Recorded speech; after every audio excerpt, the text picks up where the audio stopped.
Alright, very good morning, ladies and gentlemen. Once again, from the flight deck, Captain Naps is back here with you once again.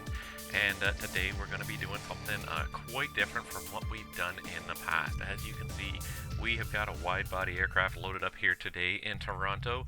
It's the Aerosoft Airbus A330 300 series, and we are going to be taking this plane overseas. The next leg of our pilot's life career here has got us finally going overseas.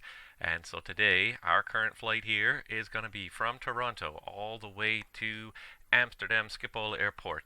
This is a long flight for this airplane. Well, it's not for this airplane, it's not a long flight, but for me, and in this career, it's a long flight. It's going to be about a 7-hour flight, which is one of the reasons why I'm trying to get this going early, relatively early in the morning, because I want to finish it in daylight hours. It's very unorthodox to do this type of overseas flight at this time, though not completely. There are usually a few flights that depart Europe or depart North America in the morning to go to Europe, but most European-bound flights happen in the afternoon and overnight hours. But frankly, after seeing how bad the quality is on some of the overnight recordings, I've decided to try and do this one, get up a little bit early and do this one during daylight hours. So I'm pretty excited about it. I am a little bit concerned, a little bit anxious about it, because this aircraft has proven to be a little bit of the bane of my existence, and it's actually the reason why it's been so long since the last time I streamed is because I basically restarted my sim from scratch. I reinstalled Windows, I reinstalled the sim, I've reinstalled aircraft and scenery, and minimal aircraft and scenery on top of that to try and get this airplane working, and it seems to be working better, but it's not flawless still. I've had random crashes of desktop, and I cannot seem to resolve them. And I don't know what it is. Like I said, I've done a complete clean reinstall, and still here we are dealing with some of these things anyways. So we're going to try this anyways, and if this does not work today, if it fails, if it crashes at any point in time, I'm going to give up on these legs, because this airplane has been the one airplane that's been the bane of my existence on this sim. Every other airplane I have functions fine. This one, for some reason, I don't know what it is, something about the way it's compiled, does not like my sim. So I'm going to give this one try. If it fails at some point during the stream, I'm going to probably just cut it off, vent my frustration elsewhere, and come back and skip these overseas legs in this airplane, because this 330 has been a pain in the rear trying to get it to work. But I'm going to give it one try here. Going to give it the good old college try. So without further ado, let's get in the flight deck, because I want to try and be airborne in the next 20 to 30 minutes. And go ahead and start powering this baby up here. Now, I do have FS2 crew installed on this, but because it's been such a problematic airplane, we're going to avoid the FS2 crew today. That's going to be my big thing today, is I'm just going to avoid it altogether in hopes that maybe it'll save a little bit of memory capacity. And why is it not like me there?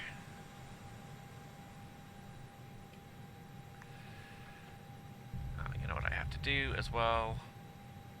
I believe there's one more adjustment I have to make. Stand by 1 second. Alright. Hopefully that'll make my track hire work a little better.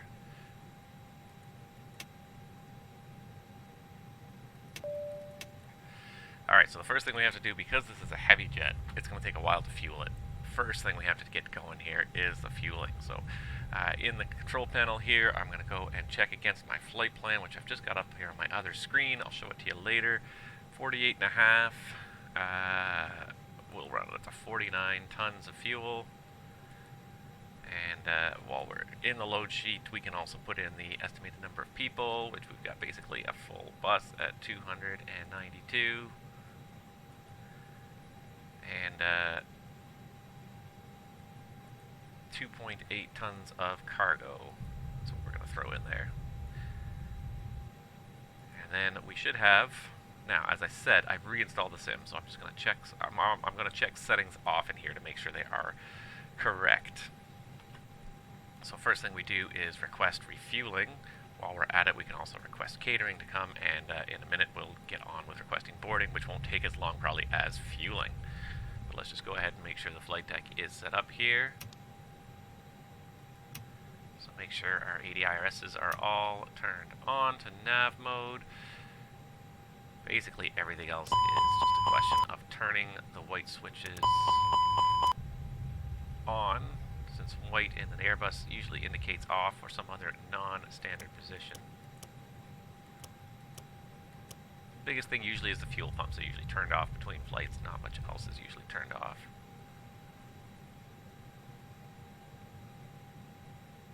Don't need any other lights other than the nav lights for now. The seatbelt sign stays off. And if you wanted to, you could test all the annunciator lights, all those white lights. Make sure none of those white lights are on.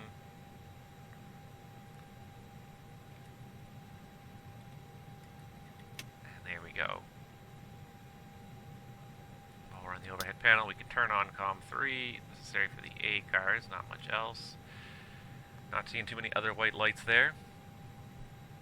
Come down onto the lower panel and check that parking brake, and that's about it, and we're ready to start inputting some data here. One thing we can do is set those to inches instead of millibars.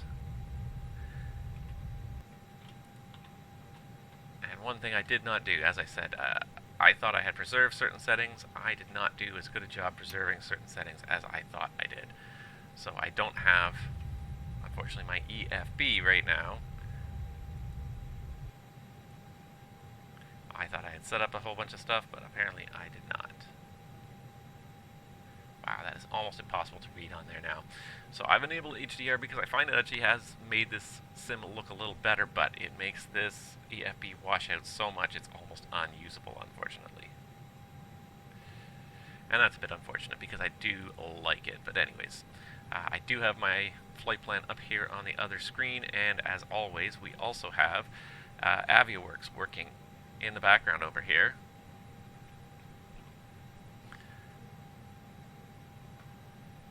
So what I can do is I can bring up in the sim, there it is, there's the FMS there in the corner, and I can bring my flight plan across if you guys need to see what's going on the flight plan here. If I can just get rid of that, then we can bring this across here, and there's our flight plan. And it sounds like our fuel truck just showed up, if I hear correctly. And good morning, Dor, somebody who's actually awake as early as me. I didn't think I'd have anybody watching this stream for at least another hour or two. No, it was the catering trucks that showed up, not the fuel truck. There's the fuel truck coming. All good. Alright, back to where I was here, which is, let's input some information into this FMS. So, for those of you that are familiar with the 320, the 330 is almost exactly the same FMS. There's not too much difference with it.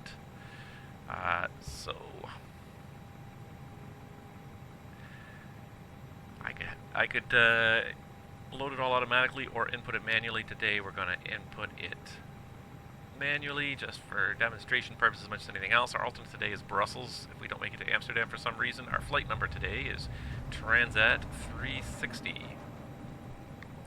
And if I go to the, oops, where did I put it there? There it is. My flight plan, top corner as always, has my cost index. We're doing a pretty high cost index today. Well, not really that high, but fairly high, relatively high, 115. 370 is a pretty good cruise altitude for this airplane if it's not fully loaded. And we can make sure the IRSs are initializing based on the reference point, which is Toronto's airport, which is where we're starting. And then we can go ahead and start on our flight plan. So today, let's have a little look-see here. We're going to be... Oh, let's check the weather here on the VATSIM network. As always, we're flying live on the VATSIM network. It looks like the winds are out of the east, so we're going to say probably departing 05. It's a little bit of a long taxi, but not ridiculously long. 05 on the Verdo 6 departure, which is all the way at the end here. There it is, Verdo 6. And today we are transitioning by, so here's our whole route down here at Lorca transition. And then from Lorca, bring up Lorca here, we have to go airways, just one airway here, two airways. Q907, and one shortcut you can do is you can skip entering the endpoint. If you're doing another airway, it will find intersections automatically, or it should. There it is. Mills is the correct intersection. And that's the end of our airways, will be at Jupi.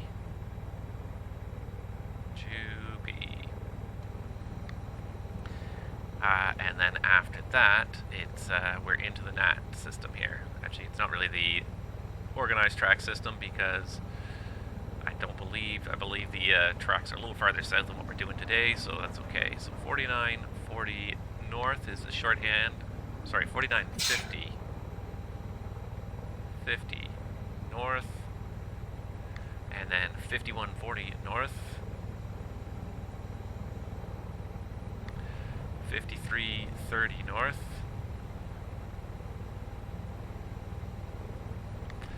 5330, then 5420 north. 5420 north, and last but not least, Dogal with exit point of Bexit. Dogal, Bexit, and as we get into the North Atlantic system, I won't be online for, of course, the whole 7 hours today, but I will have some discussions periodically about what's going on. And as we get into the North Atlantic system, especially if there is any ATC online, we'll talk about flying the Oceanics, which is a lot of fun. 53 north, that sounds right. And it's not that hard. At first, it's a little intimidating. It's very different from most other flying. Now we need an airway, but it's not totally unreasonable. And especially if you take some time to just sort of figure it out. And then we start transitioning from airway to airway. So UL975. The only trouble with this is that if you get something wrong, it can be a very big pain in the butt to try and fix it. To Malad, and then M16. Transition point should be Dolas. And this is where you sometimes end up... No, sorry. WAL is correct. Dolas is where M16 ends at L603. L603. Dolas, yes, there it is. Dolas, and then L603 takes us all the way to Lamso. And then that's where the arrival for Amsterdam starts. It's going to be the Lamso 2 Alpha arrival. Right now, it's kind of looking like 27, but who knows, it could change to anything. So we're going to go ahead and set 27 just to have something in there for sort of top of descent planning. We can always change it later. Lamso 2 Alpha arrival, insert, and that's it. We're done. This is a long flight plan, lots of complexity to it. This is one where you may want to consider rechecking what you're doing using plan mode here. Zoom out a couple of levels here and just start scrolling through your flight plan here. And you may want to go out quite a few more levels to sort of get an overview of where you are here. And so you can see it is more or less a straight line. It sort of curves, arcs over the Atlantic and then comes back down. But it all looks like it's a fairly consistent straight line. So that makes a lot of sense, at least from that perspective as well. So I'd say we've got that pretty well inputted there. Next comes in at page 2, where we input our ZFW and our C of G. Back to my load sheet again. And for anyone who's got sharp eyes, I don't know how well you can see it down there, but down here we are loading fuel now. So we got to load 49 tons. We're at 14, but the fuel truck is here and going. And while I'm thinking about it now, let's go ahead and request boarding as well while we're here, because it'll take a good 10 minutes at least to board.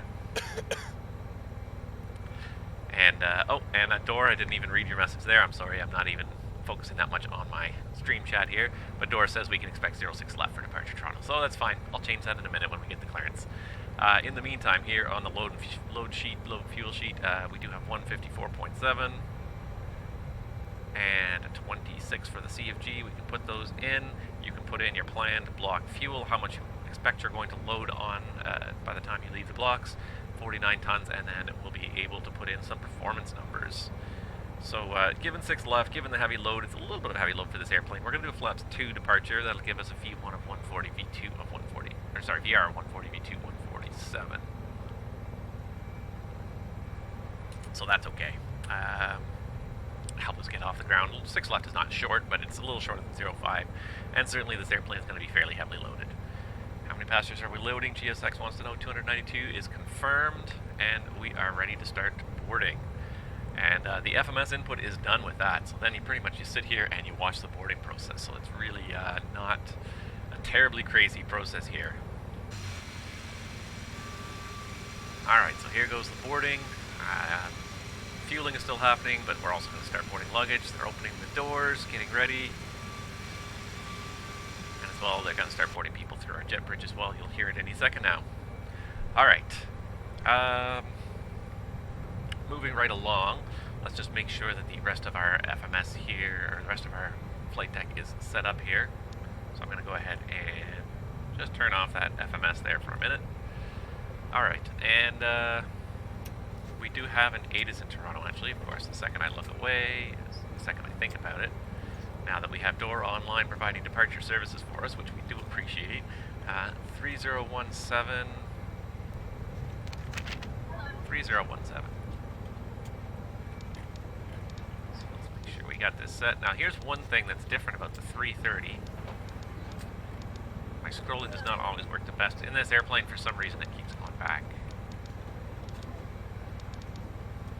That wasn't what I was going to complain about, though. One thing that I cannot seem to figure out for the life of me is how to sync the left and the right side in this flight deck, because it doesn't seem possible.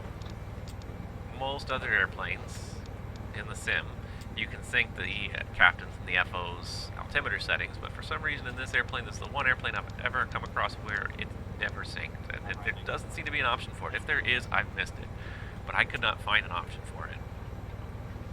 Alright, we're going to go ahead and set 4,900 feet here today. That's not what I meant to do, that's what I meant to do.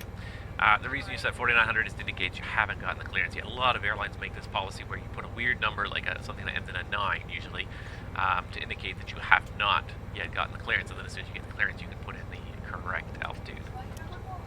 On your SID, auto thrust on. We can put this back into arc mode, we don't need that in plan mode anymore. For rejected takeoff we are going to want max braking. And that's about it. We don't need any lights today. One thing I didn't do actually, missed that in my original setup flow, was I didn't turn the radios on. There we go, we got radios. We do have mic 1 on, transponder code's 2000 for now. Trims are 0. And I think that's about it. Just going to do a quick little test of my controls, just to make sure that everything is configured correctly, and that looks pretty good. So I guess that means we now have time to call for the clearance. And it's not 22.8, it's going to be 28.8.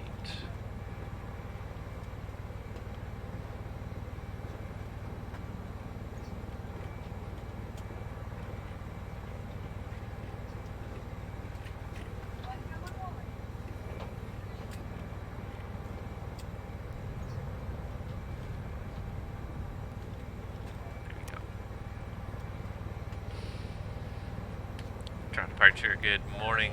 It's Transat 360 IFR to Amsterdam. Transat 360 heavy departure, good morning. Clear to destination Amsterdam. Climb via VATSIM departure, local transition, flights en route. Depart runway 06 left, squawk 2267. Okay, Transat 360 is cleared to Amsterdam via the Verto 6 departure, Lorca transition and flight plan route. Departure runway is 06 left, squawk 2267. Air Transat 360 heavy, repeat is correct. Pushback can start with its own discussion, call for taxi. Okay, thank you. We'll call for taxi, Transat 360.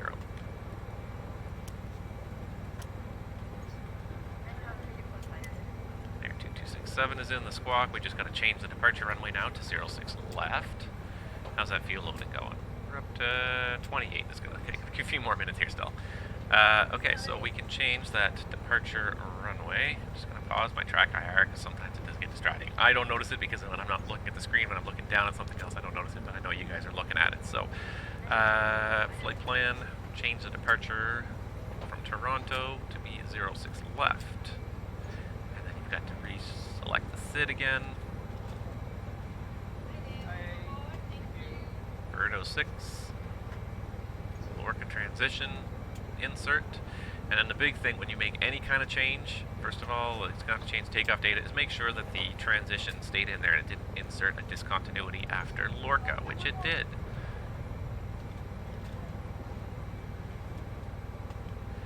So Lorca, Advic, if you're not sure, check your flight plan. Your flight plan should have all the fixes along your airways because after Lorca we had an airway. So go down to your flight log section, And Verto 6 departure after Lorca, the next fix is Advic, which is what we've got in the box, so that is correct. Always double check things in this business, make sure. Alright, the other things we gotta do is go to the performance page and just quickly put in the flap setting again. And then, in this case, because it's changed, it wants you to confirm, so 135... Oh, sorry, confirm takeoff data. It's not a Boeing FMS. So now, as you can see, the V1 and the VR have dropped a little bit. 135, 135, 142. So it's a little bit slower with the liftoff speed because we need to get off the ground fast because it's a shorter runway. So we also probably will have a lower flex temp than we had before. I honestly don't remember what the flex temp was before. It's 46 now. It's probably a little higher, but probably we're getting a little bit more thrust to get off that runway in the space allotted. Alright, we do have the clearance. So I can go ahead and set 5,000. Make sure I push it in so that it is in managed climb mode in this aircraft. Auto thrust is on. And I think that's about it. I don't know why the gear cycle when we got in the airplane, but there we go. The gear is now, handle is now down. And I think we're just about ready to go here already. Doesn't take too long, fortunately. So we can hopefully watch the rest of the loading process happen here. I'm just going to have a quick couple looks around my stream here. My overlay is working properly. Like I said, I reinstalled Windows from scratch. I saved most of the stuff. I did miss a few things. Things like chase plane. I thought I had preserved my chase plane settings, but I did not. Copied the wrong folder. So I don't have my FMS up there anymore, but we can watch them load this mighty Airbus here. So I don't have a lot of the camera views and stuff that I used to have, which is a bit of a shame, and I'm a bit disappointed by that, but I'll rebuild them. I can rebuild. It's not the end of the world. Looks like they're getting there on the loading. Fuel truck is still going. People are still boarding, so it's still going to be a few more minutes before we get going here, but we're getting pretty close already. So as I said, yeah, what I can do is I can make a quick little chase plane adjustment here. Boom, not so fast. Alright, so let's see if we can get a nice center view of this EFB here. Roll a little bit just to match it.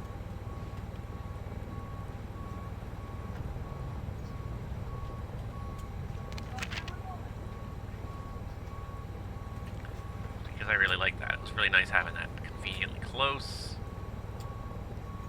And one thing I haven't actually done is I haven't actually done a departure briefing, have I? So FS2 crew really kind of forces me to do that, and I have not been using FS2 crew in this airplane, but I will give you a proper departure briefing in 1 second here as soon as we pull this up here.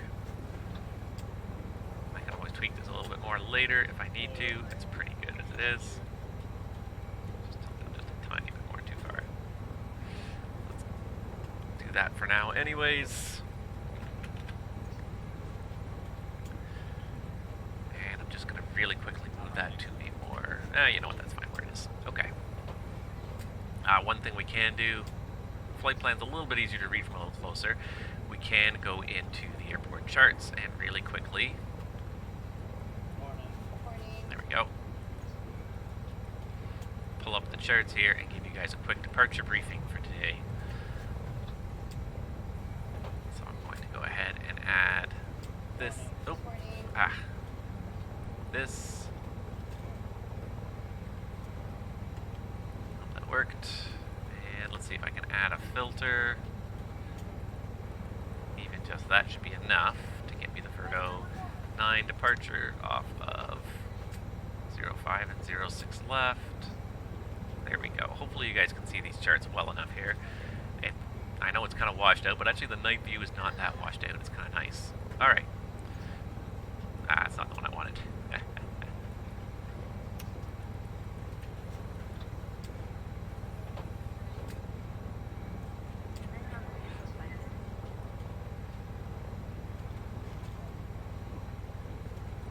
There we go. This is what I'm looking for right here. That's the chart. Okay.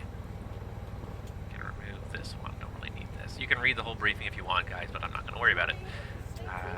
Pretty familiar with the operations in Toronto. So, today we're starting at Charlie 30 for 6 left. We're going to expect to taxi out, we could probably do tail left, Alpha Kilo Bravo, and Delta crossing 33 right down to 6 left. No hot spots along that route other than one runway crossing.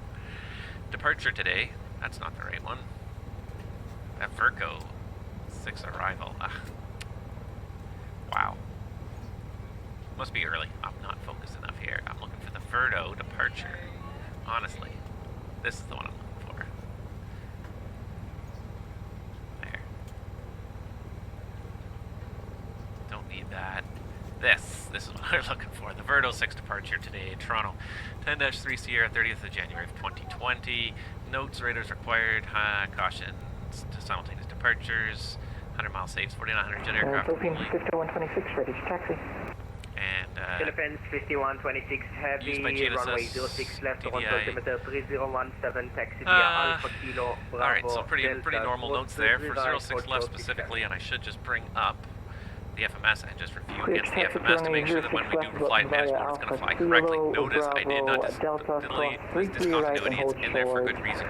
You only manually go past it when ATC tells you. So if ATC is online, do not delete the stupid discontinuity, or you guys will start turning after departure, which you are not supposed to do, as you'll see right here. And what it states here on the chart, I'm sorry, I'm ranting a little bit, but I see people do this all the time. They don't read the chart.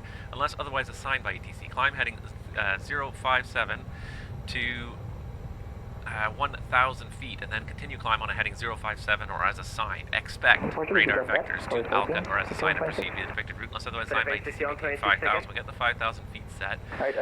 We will not turn until instructed. We've got Alcat, Bhutan, Verdo, Agnag, and then straight to, Agnob, and straight to Lorca. And that's it. That is our whole departure. Terrain is not much of an issue. Weather is, it looks like a beautiful day, beautiful morning here in Toronto. You guys cannot read this at all, but let's see if we can have a quick look at the NOTAMs here. Anything interesting in Toronto? That is destination airport. Here's departure airport. Anything interesting here? Nothing much here. Nope, nothing at all for the departure process, it seems. So I think we're good. In the meantime, I think we've almost finished boarding. Looks like the fuel truck is just finishing up. I love it. Looks like the loading one of the last bins there. So I think we're just about done.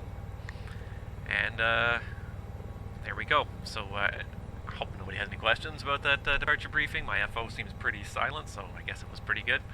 Alright, again, I've reset everything. If volume levels are out of whack, if the sim is too loud or the ATC is too loud on the channel, just let me know. Since the fuel truck is gone, and you can see that the fueling light is gone, we've got the 49 tons of fuel we require. We can go ahead and put the seatbelt sign on now. That indicates the cabin crew that we are no longer fueling with passengers on board. And we can start the APU and get ready for our pushback here momentarily from the gate. We got about one more, looks like we got about one more bin to load in the aft cargo hold, and then we are on our way. In the meantime, one thing I do need to do and make sure of is that in my pilot's life we are ready to start tracking this. One thing I didn't do yet, and I just remembered, is I didn't select the aircraft for this flight. CGTSO is our call sign on this 330. I've got a really nice paint job for it. I don't have to click start flight yet, but there it is. And I'm also using Sim Toolkit Pro as always to track all of my flights of my fleet here. So just make sure that this is showing that we are in pre-flight mode. It does appear to be working, so we'll go ahead and minimize that, but make sure that all my flight trackers that I want are up and running. And I think we're just about ready here. Boarding is complete. Nicely done. All right. So we'll go ahead and call for the pushback then. A little bit behind my schedule. I'd hoped to be off the ground at about 8 a.m., but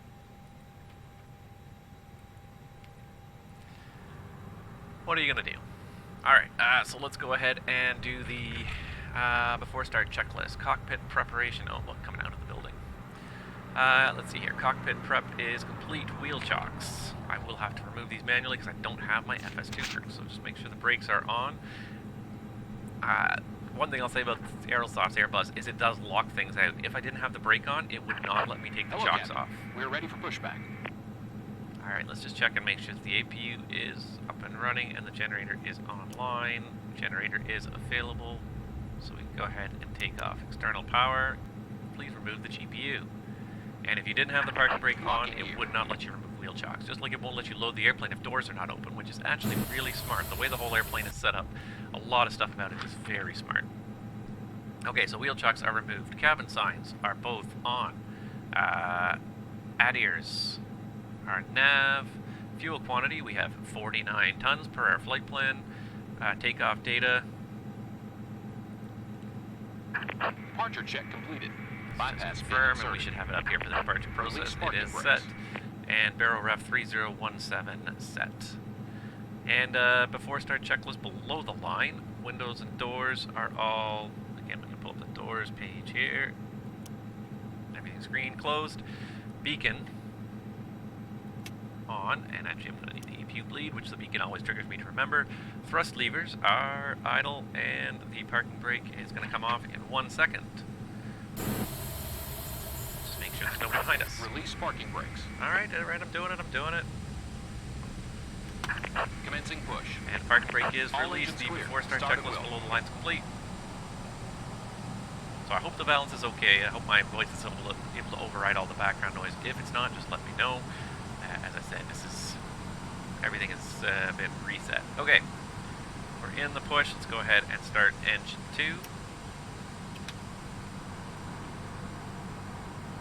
And what thing we should do is bring up the secondary engine instruments as well, so we can watch them as well. Watch the vibration, especially the oil pressure, start to rise as the engine starts running up. This guy sneezes a lot. You ever notice that? He's allergic to something. He's allergic to overuse of technology.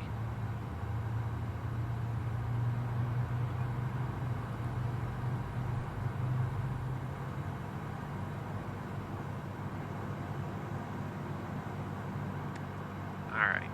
N3 has reached 50%. N1 is now spooling up pretty quickly here. And any second now, you're going to see the EGT start to drop back down. It's going to stabilize, drop back down. Available, looks like we have a good stable engine start on number 2. Starting engine 1. It's a little bit weird to be doing this without FS2 crew. The last so many videos I've used FS2 crew, and I like it. But this airplane worries me a little bit. I'm more than a little bit anxious that it's not going to make it to Amsterdam without crashing. So I'm trying to kind of minimize a little bit the workload on the sim by not having FS2 crew run while we're doing this.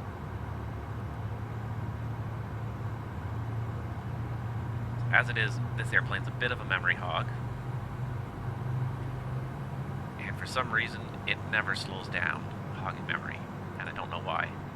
Again, this is something, and I don't know, I've asked and I haven't received an answer yet. I don't know if this is my airplane or if this is an Aerosoft. This is a problem with all the 330s out there. This is just my sim, but this airplane constantly drains more and more memory the longer you fly it. Unfortunately, I do have a lot of memory in this computer, but nevertheless, it becomes a bit of a concern after a while. Alright, looks like we got 2 good starts. You guys are still pushing. How far back do you intend to push us here? Honestly, guys. You gonna push us all the way to Amsterdam? The jokes. The nice thing about not taxing the 05 is you're not taxing the wind of Brampton. Okay, he walked close to the airplane. Elephants 5126, heavy wind 090 degrees, Where are we going, guys? 26, cleared for takeoff 06 left. Clear for takeoff runway 06 left, Philippine 5126. Well, at least we're going to be able to make it out of Alpha Julia now.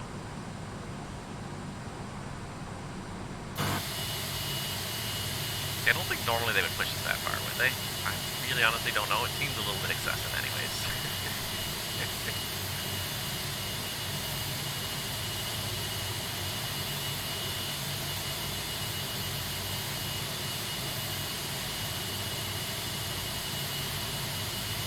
Alright, come on. Just drop it now.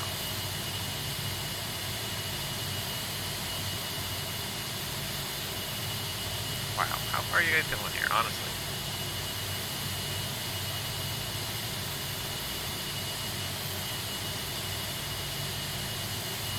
Alright, I'm gonna give him until he gets to the roadway, and then I'm just gonna kill him myself.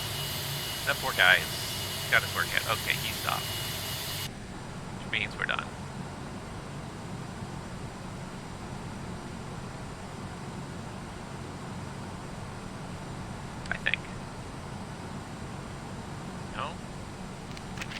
Guys, where are we going here? OMG. Set parking brakes. Thank you. Waiting your confirmation for Oh good yeah, engine we finished start. starting the engines like 4 minutes ago, guys. Okay. And now he's got to walk over here to disconnect. Ugh. This business is nothing but waiting sometimes. Nothing but wait.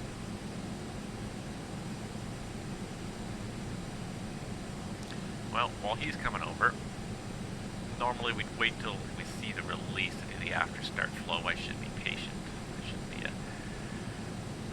I should be that kind of guy. The nice thing is a lot of stuff in the after start flow here, at least the captain side, there's not much happens. We just turn off the APU bleed, set any anti-ice we need, turn off the APU, and that is it for the Unlocking captain gear. pretty much. And set that engine start switch back to normal.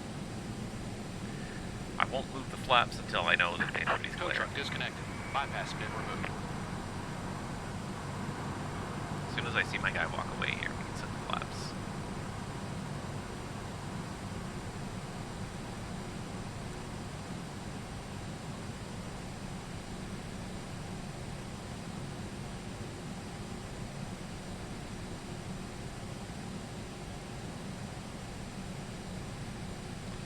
Okay, so go ahead and set the flaps to. Arm the spoilers. And while he's still walking away, we can do the, where's my checklist? After start checklist, anti-ice Left is clear. is Right off. is clear. Thank you. ECAM status checked. Parking brake, TCAS, predicted weather, wind shear off. Pitch trim Philippines is 5126 heavy, stay upset. passing altitude. Rudder trim is Philippines 0. 5126 is And passing hand signal 2,400 is now. received. The after start Philippines checklist is complete. 5126 Toronto departure, identified right turn, direct 3 cam on course, climb Go flight ahead level and get the 230. predicted wind shear on there. Right As turn soon as direct we see these weekend guys go and here, climb to we're level ready. 230 Philippines 5126. And we are coming out of Alpha Julia by the looks of it here. I did not realize we could push that far, but anyways.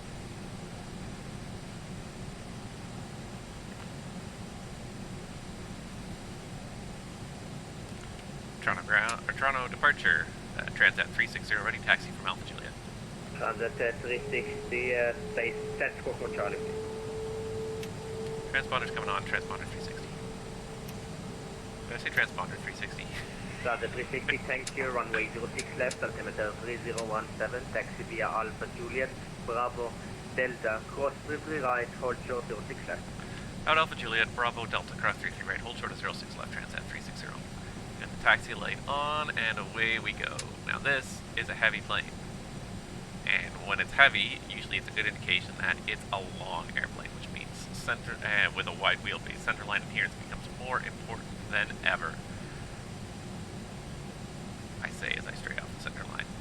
The other thing to keep in mind with the centerline adherence is where the window is located, which in almost every airplane tends to be behind that flight deck door, or behind, in this case, the jump seat, since the flight deck door is not in the center.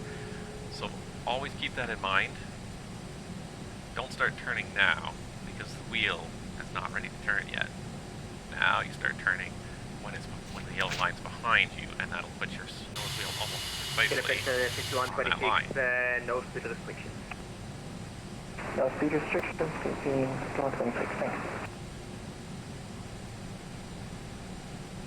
Takes a little while to get used to that concept, but if you want to keep that nose wheel on the center line, you've got to keep in mind where the nose wheel is. The nose wheel is not underneath the pilots. It's usually underneath the back wall of the flight deck. See, it's fairly far back. It's almost even farther back than that on this airplane. It's quite far back. So if you keep it under you, then you're going to be cutting inside the corner big time, which is very possible in a large airplane like this, that your main gears are going to end up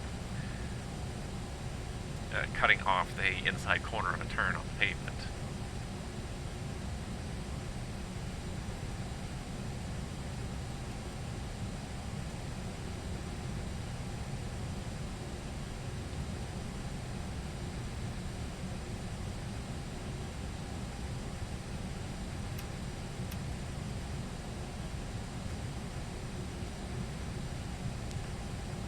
takes a little while to really get the hang of taxiing an aircraft.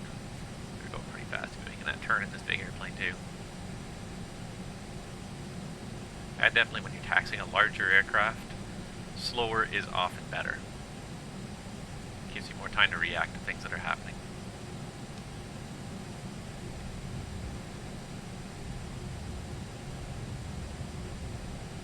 There we go.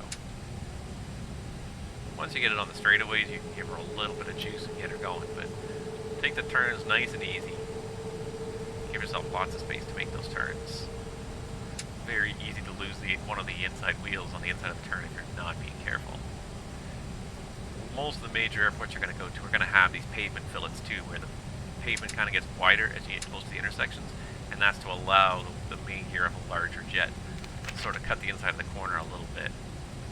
But you don't want to take too much advantage of that. You really want to try and keep the airplane within the normal confines of the taxiway.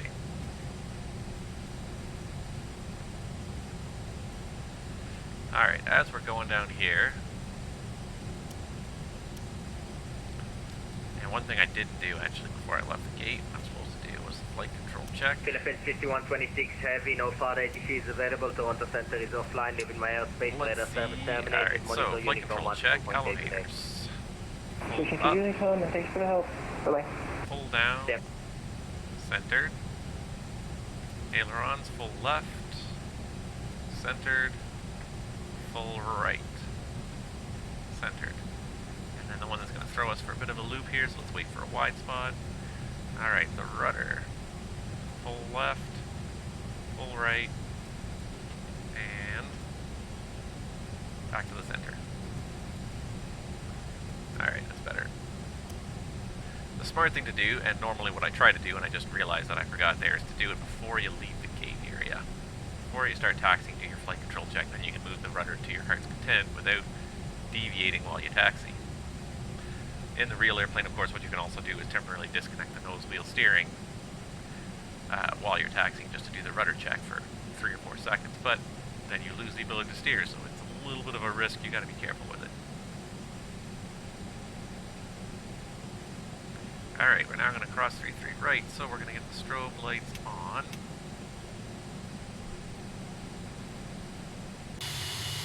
And even now I'm cutting the inside of this corner way too much here. Alright, clear on the right and the left.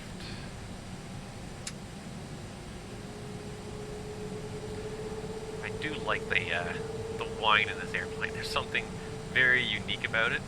I like it though.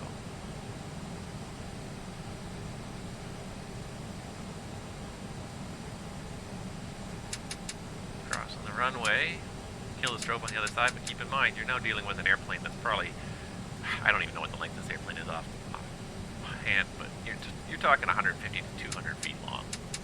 So you're going to be here, and the tail of your airplane's still going to be just crossing that runway. That's probably good enough there. Strobe off. And continuing along with the before takeoff checklist to the line, flight controls checked, flight instruments are checked. Takeoff briefing is confirmed. Flaps, config 2. V1, VR, V2 flex temp. So V1 is 135 VR, is 135, V2 is 142. Flex temp is 46 degrees. ATC is on, and ECAM memo is takeoff, no blue. Before takeoff checklist is complete to the line. Alright, and away we go.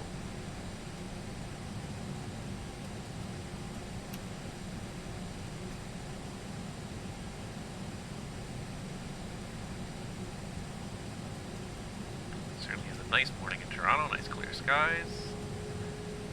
Not sure if the sim would be able to handle rain with this airplane. It's a fun little airplane to fly, but it just does not seem to work very well. Transit 360 Heavy, winds 100 degrees, 14 knots, gusting 23, cleared for takeoff 6 left. Cleared for takeoff, runway 06 left, transat 360. Alright, we are cleared to go. Just gonna wait till we kind of get around the corner here, we'll do the before takeoff checklist. Cabin crew seats for departure.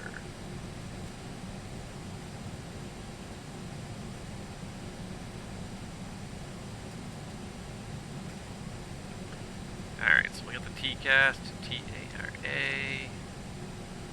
As we come around the corner, we'll get the lights.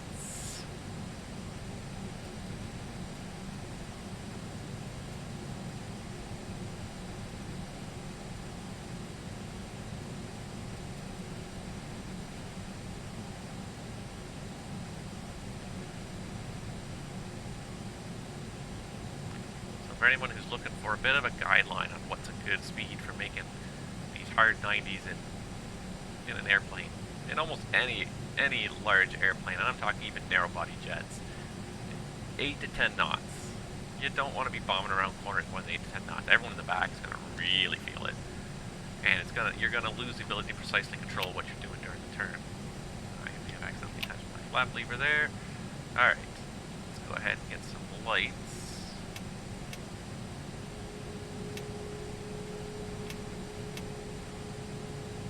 Clear on the left, clear on the right. And see, before takeoff checklist below the line, cabin crew is advised TCAS is TARA. Engine mode selector is norm. And packs 1 and 2 are both shown on. Before takeoff checklist below the line is complete. Let's see how well we can line up this heavy airplane here. About there.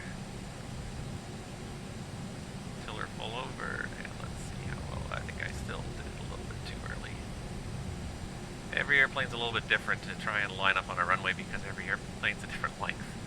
Every airplane has a different wheelbase. So it really takes a while to feel up how different airplanes. Alright. Got the lights on. Yep. Let's do it to it.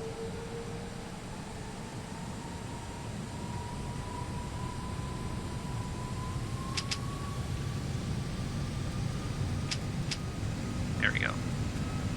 Takeoff, check thrust. Thrust is checked.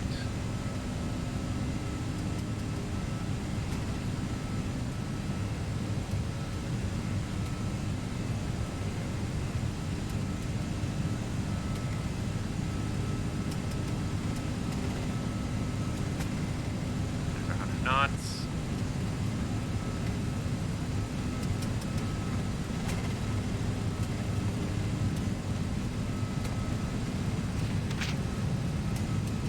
And rotate.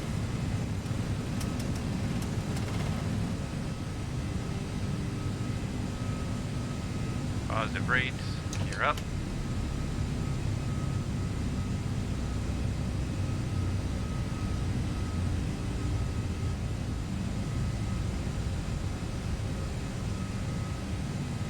There's heading.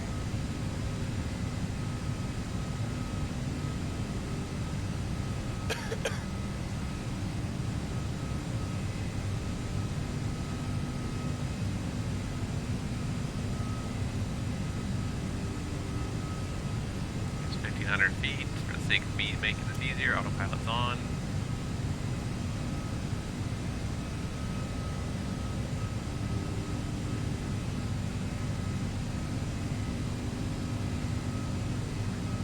Wait till 1500 to start reducing power here. So there's 1500.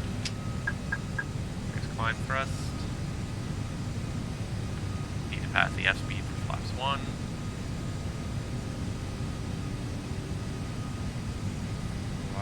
One. You can hear that click more than anything.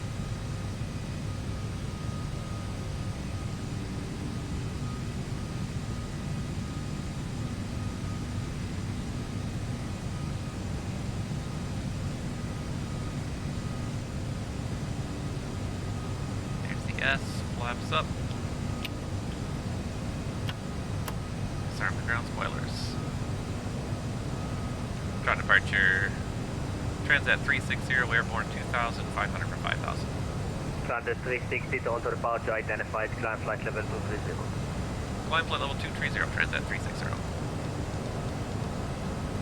230. 360 set, and we'll accelerate to 250.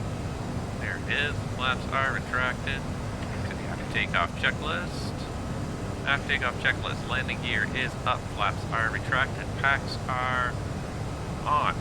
After takeoff checklist to the line complete. Okay, we're on our way. About 25 minutes later than scheduled. Probably just going to be getting dark as we get to Amsterdam. Transat A360, heavy right turn, direct Futon on course. Right turn, direct Futon on course, Transat 360. Direct to Futon. Serve activate, and it automatically goes into manage mode. While I'm at it, I can also put 230 shove that into manage mode too. There we go. This sounds really loud in my speaker, so I might turn down that background noise, even just a little bit, so it's not like completely overwhelming. Because one thing about this airplane, it is quite loud. I don't know if that's 100% realistic. I think it is, but it is quite loud in the sim too. So I've turned that down just a little bit. I may compensate by turning up the ATC again just a little bit here as well. So just go into my settings there, and I'm just going to up the ATC volume a little bit as well. And there we go. We're on our way. There goes downtown Toronto down there. How are we doing for air temperature here? Total air temperature plus 17. We don't need any anti-ice to make it through here right now. It's nice to have my FTX Global, my open land class, all that stuff back. I'm just lying around testing this without, testing my sim without any of that stuff installed, and I remember now how plain the sim looked without any of the Orbex stuff. So it's nice to have the Orbex stuff back, and I just hope it does not cause any issues for my sim down the line as we slowly start churning through more and more memory here already. Ridiculous amount of memory getting used up by the sim, and it's something about this airplane. It's not just this airplane. It's not just this airplane. I have lots of add-ons installed. I will gladly acknowledge that I have lots of add-ons, but many other airplanes I have can run with those add-ons, and they don't. And the airplane does not churn up more and more memory as time goes on. So yes, the other add-ons are using up memory, but they are not constantly churning through more of it. And therein lies my issue with this airplane, and I think it's partly a memory use issue at the end of the day. I feel like as the memory use, I don't run out of memory, but as the usage gets higher, it has a harder and harder time keeping track of everything that's in memory. Maybe I'm just making stuff up.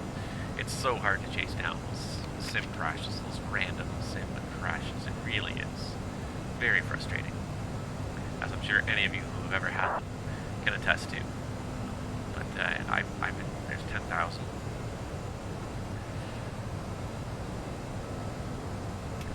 Lights off, and we'll hold off on the seatbelt till we get through this layer.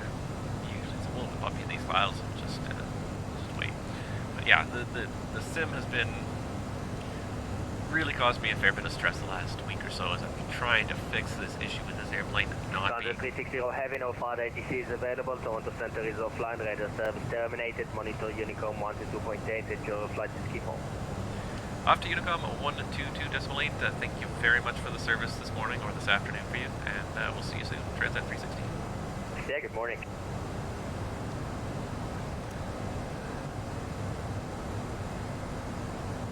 As Nor, our controller there, mentioned, he lives in Israel, so for him it's afternoon, so it's a great time to come online for him.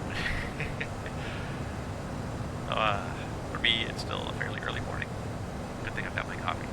Yes, as I was saying, this plane has just been really causing me issues, and I hate to blame Aerosoft. I hate to really put anything on them because I know that they put a lot of effort into this airplane.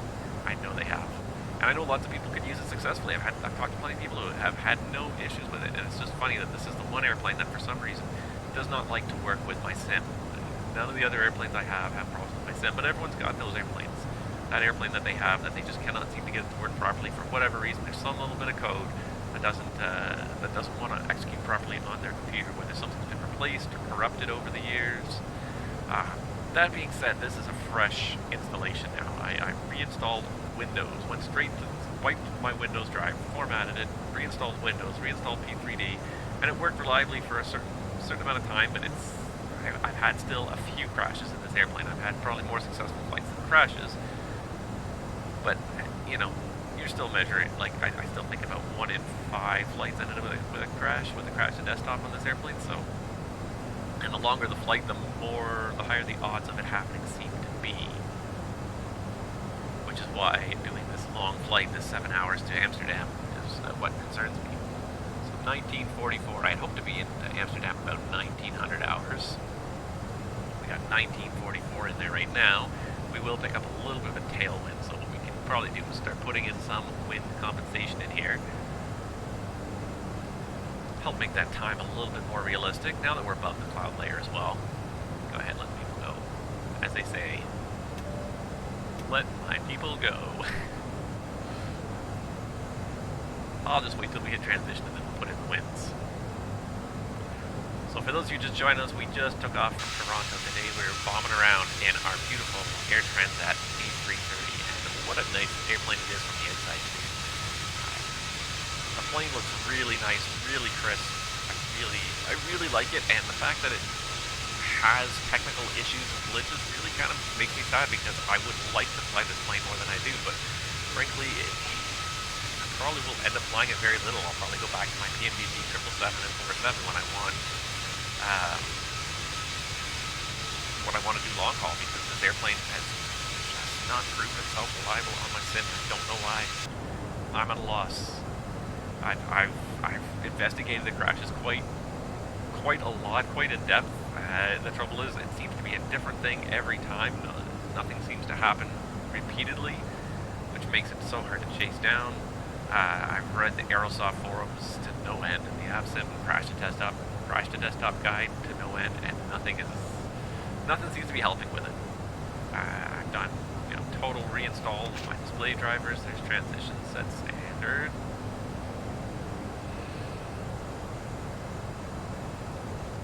Done total reinstalls of my display drivers. I've like I said, I reset Windows and then did the display drivers again, and it just does not seem to want to work consistently. Not as much as my other airplanes. I used to go, sometimes months without a sim crash, and now this airplane just stresses me out every time I take it flying. I worry it's gonna crash on me again.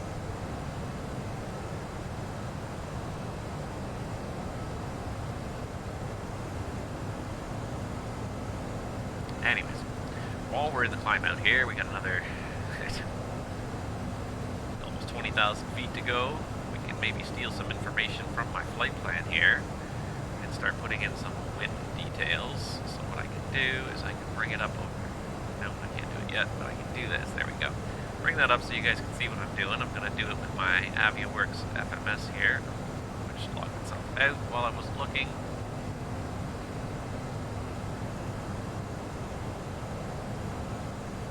Alright, so we'll stop staring around. So there's the FMS. Because then what I can do is I can leave this up here and you guys can watch the winds. We put them in here. So a couple things we've got. So first of all, the average wind. So you can go to the init page, wind, and right now it says climb wind at the top there. We want to do the cruise phase wind. And right now we're estimating an average of 270 at 29. At 370, I believe we have a step climb in here. As we exit the Oceanic airspace, we'll have one short step climb. And that'll at least give us some kind of winds to work with. That cut 20 minutes off the flight right there with that average wind. And then if you wanted to, you could get ever more detailed. And that's one thing I do like about it, is it did seem to work. You can go down here to your winds page, be after your nav log, and there it is. And for every waypoint, let's see, how did I do this before? Starting with Lorca, and then if I put in wind data, yes, cruise wind at Lorca. Alright, so then I can put in out 370, 283 at 45. I don't know if you guys can see that there, but here, Lorca, 370, 283 at 45, and that will adjust just that one. And then I can do, no, not the next phase, get out of this.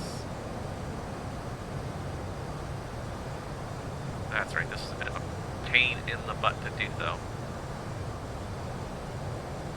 Advic.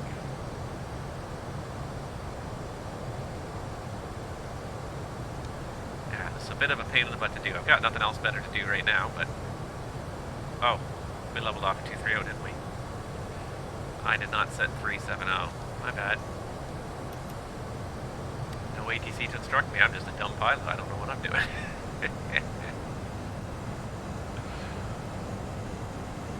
Okay, back to that. Advic 370, 287 at 48. So we got a little bit of a tailwind component as we do this first leg here.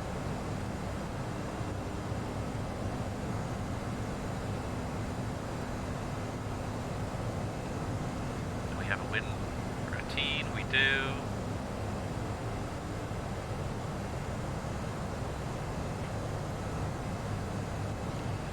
And it doesn't change too much over the first few legs, although it is picking up to a much stronger velocity. But over the course of a long flight, of a 6 to 8 hour flight, 20 knots, 20 knots, 30 knots of wind alone can make a 20 to 30 minute difference across the whole flight. Aye, mama. So you kind of want to have some more accurate winds. And what else am I going to do right now? We're going to keep watching this airplane climb. I might just move this just a little bit over here, just so I can see a little bit better. The L2 there as we're going up. There it is, 250. Hi mama, 317 at 84.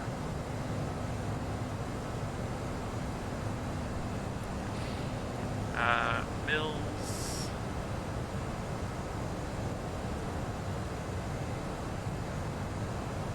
.19 and 78, so then as we pass Mills and we start to pass the Oceanic, we're actually going to be north of the jet stream. So we're kind of going to fly through the jet stream, but then it's going to veer south of us. But in order to pick up that jet stream, we'd have to make a much longer flight. This is much closer to the shortest distance possible, so we may not have the tailwind, but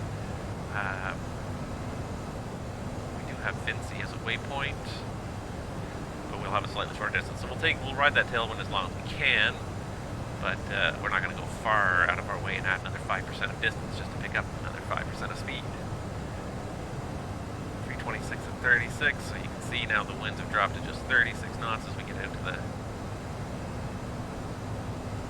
Vinci, and finally Jupi is where the Atlantic leg starts. At Jupi, it's going to be pretty late, 322 at 19. All this effort, and it's going to be eradicated as we fly past each point. 4950 north, 313 at 13. If this thing levels off, then I'm just going to stop doing it. 313 at 17. But when you're doing long haul flying, you want to have a pretty accurate idea of what you're going to have when you get there. Right now it says 7.7 tons of fuel, but as I'm putting these winds in, it's slowly adding a little bit of extra fuel. As I put in the lighter winds for the Oceanic phase, it kind of went from 20 to 30 minutes after the hour for arrival. But it's becoming more and more precise, and the thing is that it will remain precise. The trouble with the average wind is when you're not close to the average and you've cut off half your flight, but then you've cut off, not an average part of the wind, you can still end up with inaccuracy. So the more waypoints you have in here, the more accurate the whole thing's going to be. 281 at 11, 281 at 11. 5140, 5330. It's going to be 190 at 33. So then the wind swings to the south. It kind of pushes us from the south a little bit. 5420 is 202 at 74. So again, we get back into the wind here now. It's going to be coming from the southwest instead of the northwest. But hopefully still will be adding somewhat of a tailwind component for us.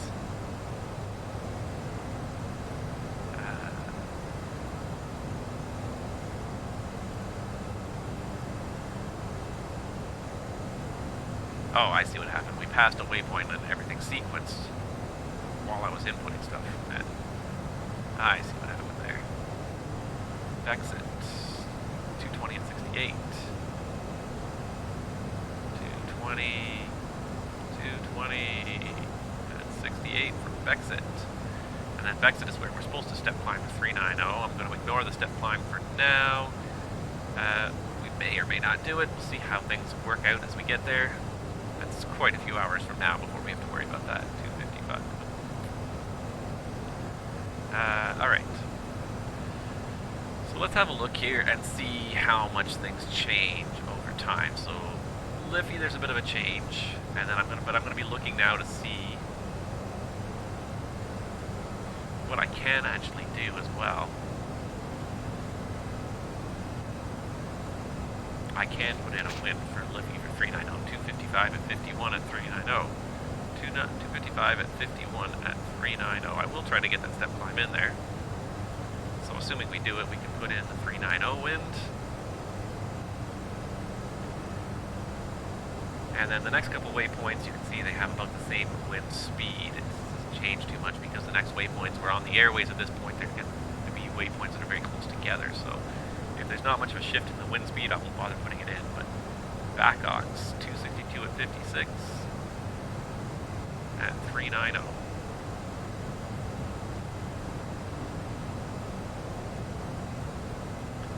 And then next one that has a shift is Donax. So Donax, 268 at 49 at 390. And then as we keep going through this here, Mallet is the same speed. Wall, it changes a little bit, so let's go with Wall. So I'm only putting in now the ones where the wind has changed from the previous value. 273 at 52. And that is already at 390, so I can put that in there just like that. It sees that we're going to be doing a step climb, or that we're estimating doing a step climb. That's just working on that MCT. Yeah, a little shift, 277 at 50. 277 at 50.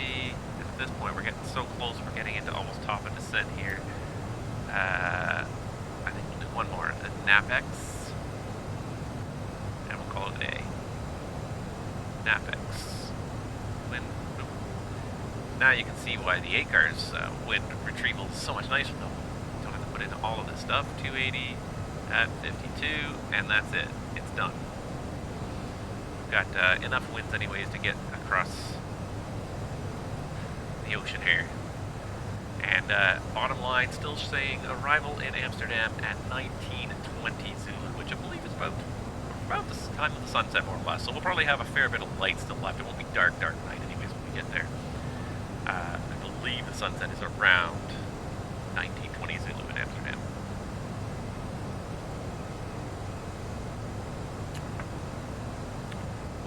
Alright.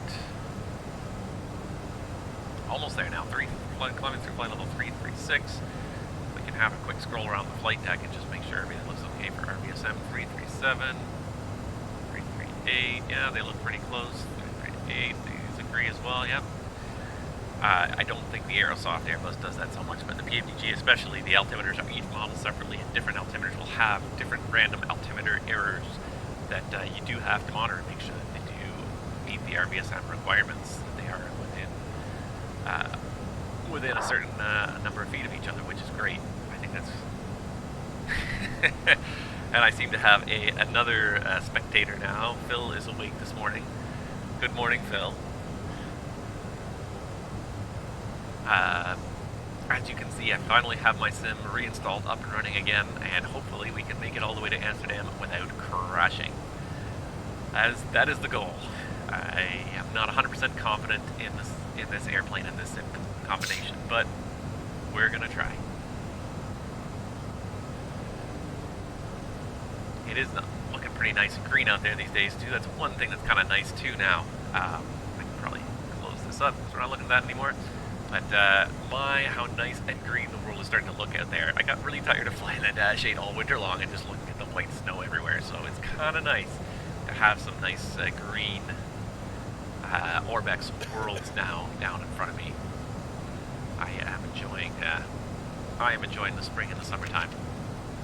A little bit harder to find time to stream in spring and summer because things keep coming up and you keep wanting to get things done outdoors and spend some time outdoors, even given the current situation outside. Still nice to spend some time enjoying the fresh air. So, but also nice to see the green world in the sim and not just the snow, which pretty much almost my entire pilot's life career we've been staring at white textures. So it's kind of nice to see that green snow out there, or that green fields out there, I should say. But it was a little bit nice to reinstall the sim because it made me appreciate Orbex that much more, because I did do a handful of test flights before I installed any of my Orbex software. And it's amazing how quickly you take these things for granted. You go and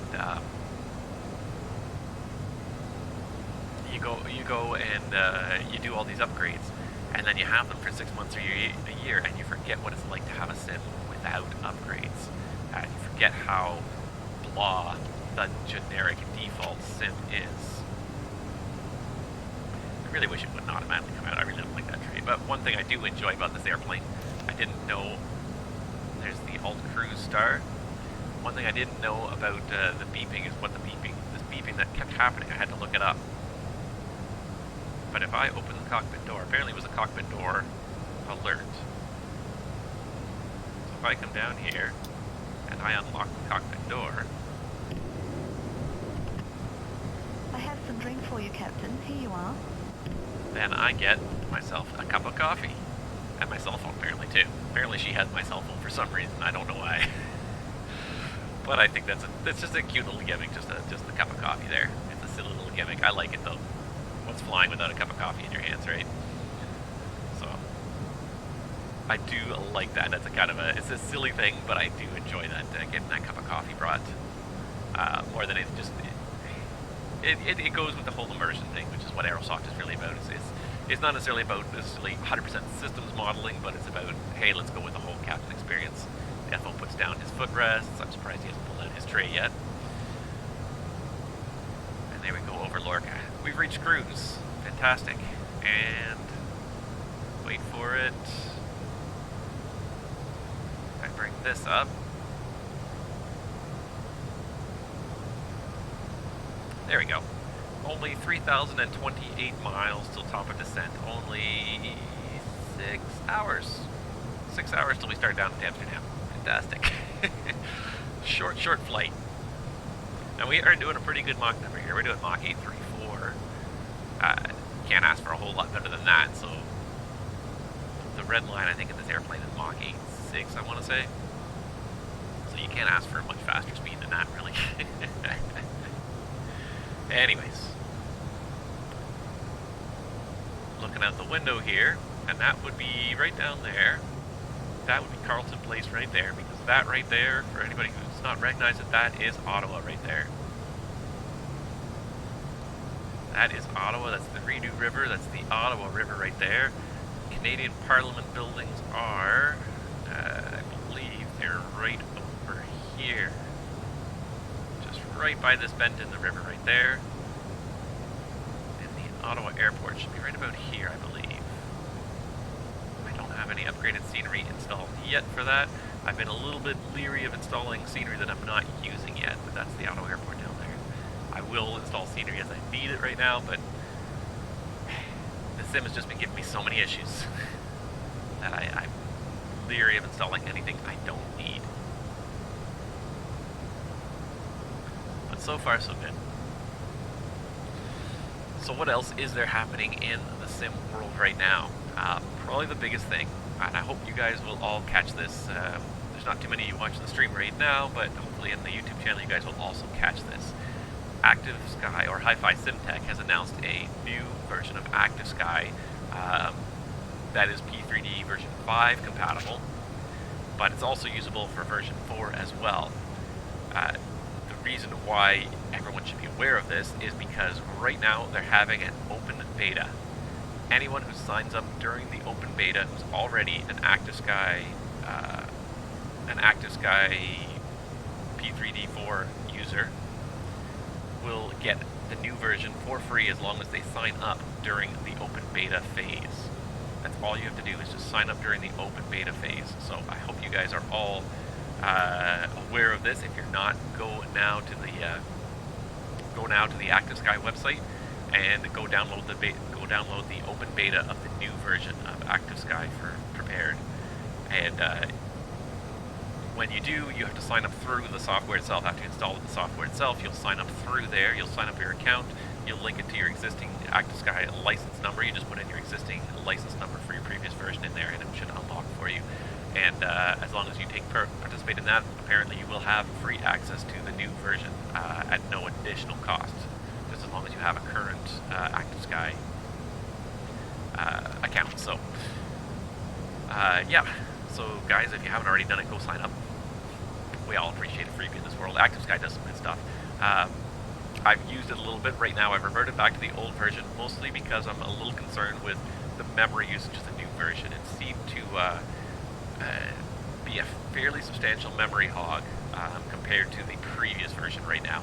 The previous version right now is using up about 300 megs of my memory, and the new version was using up to a gig of memory at a time, which again, shouldn't be a problem for most people in most sims, but this airplane, for some reason, like I said, seems to be a memory hog, so the fact that the Active Sky was also churning up so much memory when I was using it really made me more than a little bit concerned. So I have tried to kind of minimize other memory overheads while I'm using this airplane. Once I probably do this flight and the flight back from Amsterdam, assuming they both work, and I put this airplane down for a little bit, I'll probably switch back to the new version.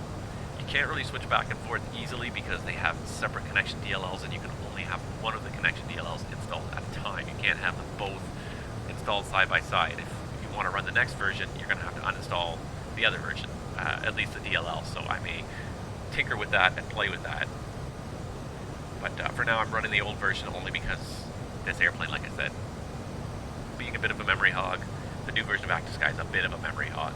Most people, it should make a difference. Most airplanes, it won't make a difference. But just in case it does make a difference, you know, I've done away with it for a little bit, just very short term, just to try and guarantee a little bit more of the performance of this airplane in this flight. So that's probably the biggest news I think for right now. Go out there and get that version. It seems like more and more software is slowly becoming version 5 compatible at this point. It seems like a few airplanes now have been updated to be version 5. Definitely not all of the major add-ons, but it seems like the work is underway. A bunch of them, the Mad Dog, I believe, was announced this week, just a couple days ago, that they now have a version 5 compatible version. Small upgrade fee because they have apparently improved some of the code and made enough changes that they felt it was necessary for a small upgrade fee for existing users, but I think it's pretty small. I think you're talking in the neighborhood of 15 euros, I think, or 20 euros or something like that. It's not a huge upgrade fee. PMDG, I think, had just released the 4.7, and I believe that the newest and most updated version is now version 5 compatible. So I think that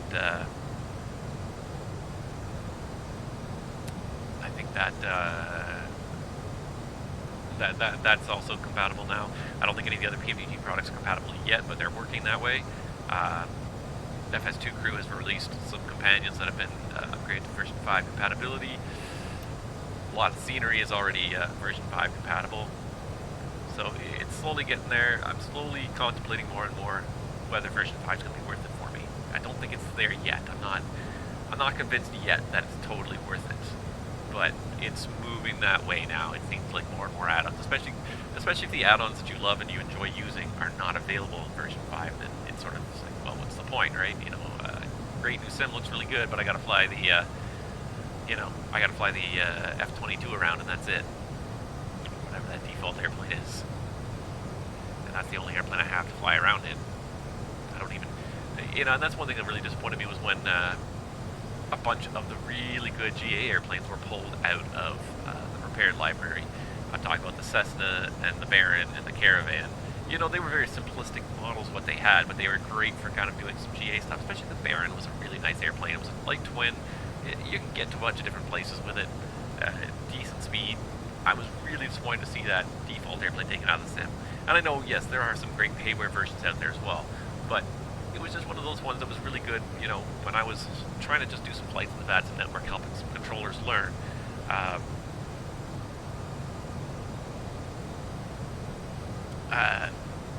It was nice having the Baron around while helping controllers learn, because you could get between like smaller airports and do non-precision and weird approaches in it very easily. It had a very basic six-pack, but you could do some very nice basic stuff with it, but it also had a decent speed to it. You know, but also at the same time it wasn't a jet, so the controllers had to work a little bit to try and sequence this much slower Baron in between all the tube liners that most of the VATSIM network is flying. So it made a very interesting challenge. I was very disappointed when that airplane left the P3D default aircraft library, and I would like to see it come back. You know, I may, again, it's another one I'm considering maybe shelling out the money for one of the payware versions, because it's just it's a good all-around kind of GA airplane. Nice speed, good performance, decent instrument packs on it to sort of do different various things. So yeah, I'm disappointed that it's gone. I hope it makes a reappearance, and it may make a reappearance on my sim one way or another. And Phil says he's been running both versions of Active Sky, and seemed to activate. I tried it, and it seemed to. I believe when I went to version 4, it keeps on wanting to uninstall and reinstall the driver and uninstall the other driver. So yes, you can do it, but I don't want to be doing it too much. I don't want to be constantly installing and uninstalling drivers. I'm gonna tinker with it a little bit. Once I've done these 330 flights, I may try just seeing if I can copy the drivers out of the add-on folder and see if they become accessible. But let's see if they still work when I just copy them when I need to use them. So I'm gonna play with it a little bit in the future. I just gotta step out for 1 minute here, but I will be back in just 1 minute.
Alright guys, sorry about that.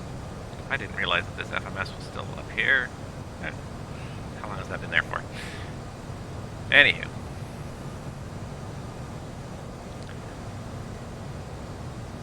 Now we've moved on to the city of Montreal. I think this is one of my very first pilot's life legs. Took me over here to Montreal back in the Dash 8. Seems so long ago, like another career.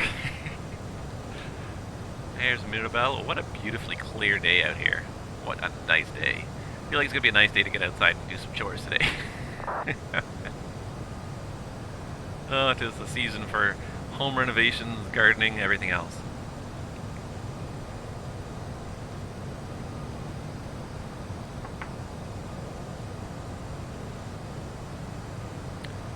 So right now we're showing arrival in Amsterdam now at, oh, I lost it here, but 1928 Zulu, so probably at about 1830 or so we'll probably be back in the flight deck, maybe even a little earlier than that. So right now it's morning in North America, which means of course there's very little VATSIM online. By the time we get to the time we get to Europe, it's going to be about mid-evening in Europe, which is going to be probably great for the ATC. Probably we're going to have to be back in the flight deck before 1830, probably even 1800-ish, to pick up all the ATC that's probably going to be online by that point. So that is the plan. Is we're probably going to take a little break here in about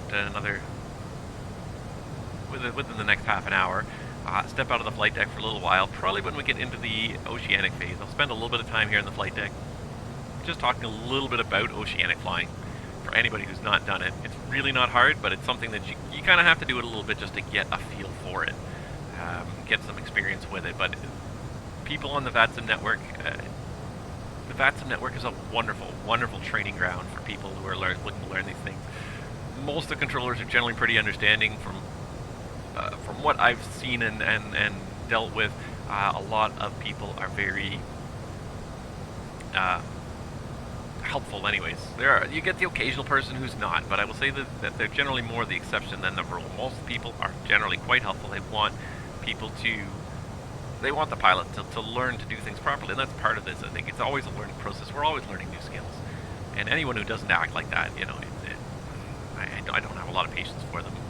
This is not a professional network. There are plenty of professionals on this network, and a lot of people who act like professionals, but it doesn't mean everyone's a professional. And it does bug me when people are chastised just for, just for not having knowledge. Instead of chastising someone, how about you help them gain that knowledge? Teach them what they need to know, and that's what I've seen a lot of Oceanic controllers, especially. A lot of people coming across the ocean are not familiar with the procedures, and a lot of the Oceanic controllers will very quickly. They'll chat with the person, they'll talk to the person, but if the responses are not the correct ones right away, they won't chastise them, but they will simply say, here is the correct format, please provide me this information for your position report, this is what I need from you. They'll tell them how to be willing participants, and when you do that, people usually chime in pretty quickly and pick it up. They may not do it perfectly the first or second time, but they will try to pick it up. The key is how you approach it. You want to be friendly and helpful. You don't want to make people feel small just for not knowing something. It's hard to know something you've never taught you've never learned, never been taught. Yes, there is a little bit of a responsibility for people to learn things themselves, but there's so much information out there to learn, especially for people who are not doing this as a profession. There's a lot of stuff going on in here. If you don't know as a profession what's going on in here, it can be very overwhelming, and you don't understand a lot of the rules for it. So people just need to calm down, I think, sometimes, and realize that we are all here, especially on the VATSIM network, to have some fun. We like to make it realistic in a lot of ways, and you can do that. You can absolutely do that, but to immediately expect that everyone's going to be fully trained the second they step onto the network, I think, is folly, and you're going to end up being very disappointed a lot as a controller or as a pilot if you expect everyone is going to be super perfect every single time they're on here. It's just not going to happen. As long as your expectations are reasonable, I think you're going to have a lot of fun on this network, though.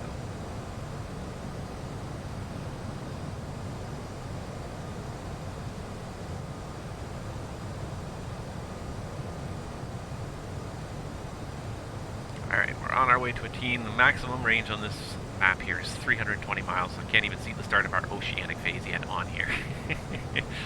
Still going to be a while. It would be nice to have an FO to chat with at this point. So, watch anything good on Netflix lately?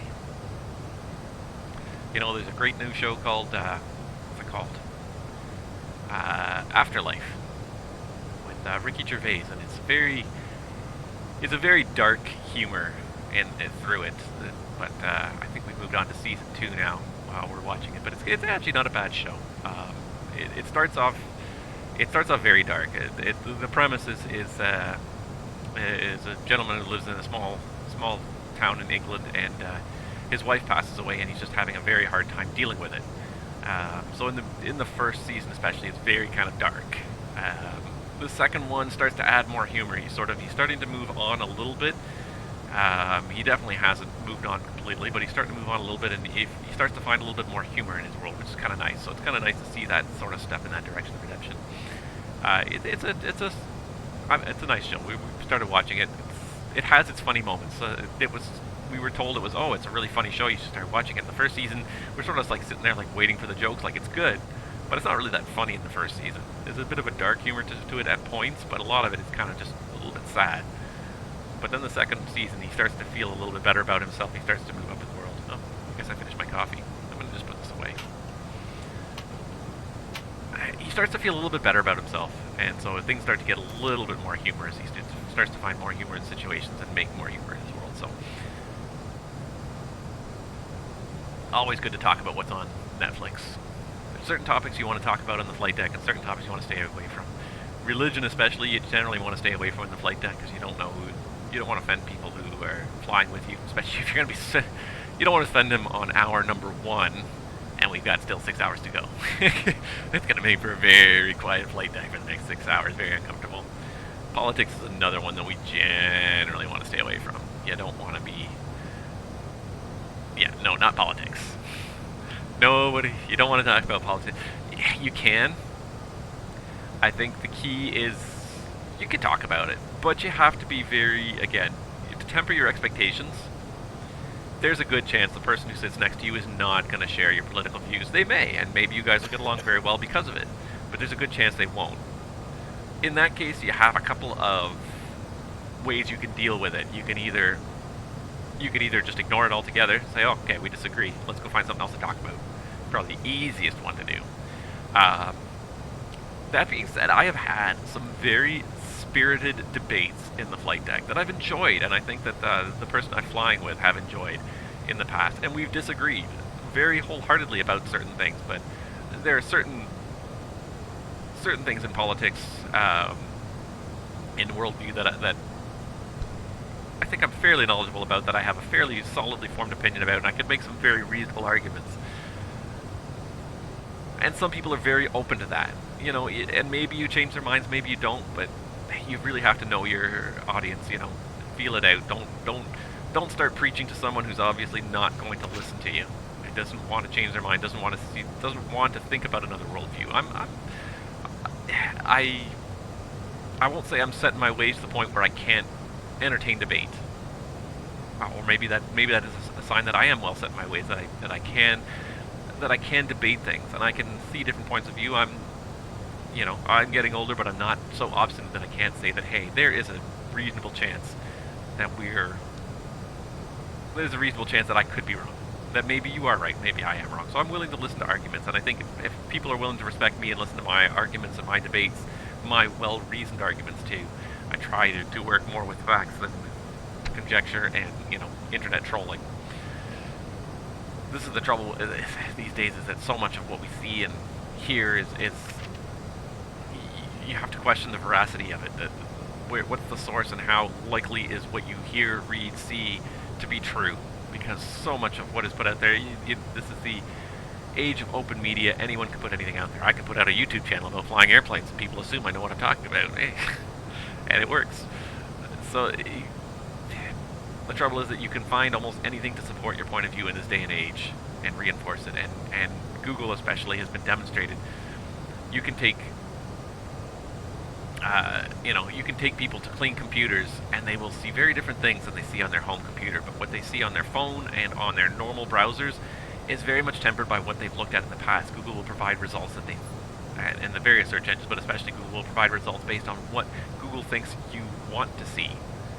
So after you've read a certain number of things, Google will think that this is your point of view, and they will only provide you that point of view in the world. And it's a very difficult world to live in. It's very comforting to think that your point of view is the only one and that it's correct, perhaps, and that other people are crazy. But at the same time, it allows us all to live very insulated lives, that when we do run into people who don't agree with us, it can be a little bit shocking to our psyche, to our sense of the world. It's a very strange world we live in now in that sense. It used to be everyone sort of watched the same 4 or 5 nightly news channels, and everyone got their news from 2 newspapers, 3 newspapers, and 4 nightly news broadcasts, and that was pretty much the only source of news. So everyone was watching the same sources of news, and now you don't have no one news source has dominance in the world anymore, which is good in a way. News should also be democratic, but unfortunately as we've gone down that road, people are entitled to cherry pick the news they want to hear and want to read and understand. Anyways, I probably shouldn't talk about politics on this channel. You guys don't want to talk about that. What else can we talk about? Has there been anything else recently in the flight sim world of any interest?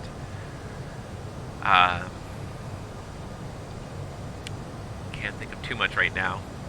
The TFDI MD-11 was one big announcement, and I'm kind of excited for that one. I'm kind of curious to see where that takes us. I don't know where it's going to take us, but that could be an interesting airplane. I like TFDI's developments. I think they've made some brilliant airplanes, so I'm happy to see that continue. Other than that, I can't think of too much lately. PMDG updated their Queen of the Skies for version 5, which is great. I assume that means that the 337 will be coming before too long, and the 777 eventually sometime after that. You know what's interesting today? As I'm sitting here and doing the stream, I'm also still monitoring my computer resource usage here, and for the first time ever, it feels like the 330 has a relatively stable memory footprint. Maybe it's just because we left such big complicated scenery behind in Toronto, but it really hasn't gone up in the last hour or so, which before it was growing at you know, along the order of 10 megs a minute, I think it was, which is not much in the grand scheme of things, but over the course of a 6 to 8 hour flight, you're talking about adding an extra 4, 5, 6 gigs of memory use over the whole flight. Today it seems to be relatively stable for the first time, which is a bit unusual. Every time I've flown this airplane to date, it has slowly increased its memory footprint over the course of the entire flight. Today it doesn't seem to be doing that. That being said, it's still early in the flight. We're still only an hour and a bit in, so we'll see what happens. But yeah, we'll see what happens. What else? What else?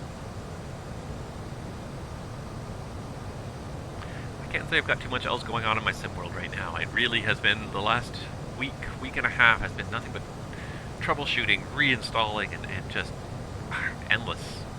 It's nice to have the sim back to the point that I like it, where it's working, it's stable. I hope. Please don't prove me wrong. It's nice to be back to that point, and I hope it stays this way. I hope we make it all the way to Amsterdam. I really am excited about this. I've been looking forward to it, and then realizing the 330 was possibly not going to make it was such a disappointment to me. That's why I didn't do the stream last week. Part of it was a little bit of disappointment, a little bit of just because I was still trying to troubleshoot. I was literally installing one add-on at a time, trying to see what it was that would crash this airplane. What it was that was making the difference that this airplane did not want to run anymore. And as I said, I stayed away from the FS2 crew for this stream, partly for that reason as well.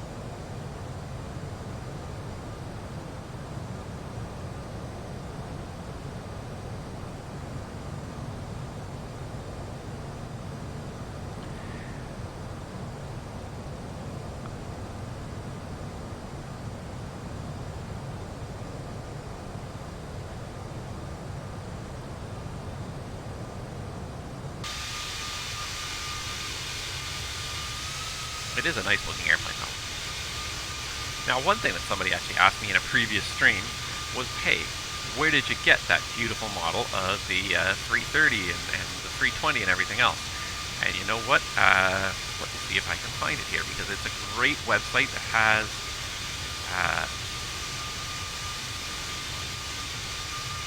a huge selection of aircraft. Let me see if I can find it here.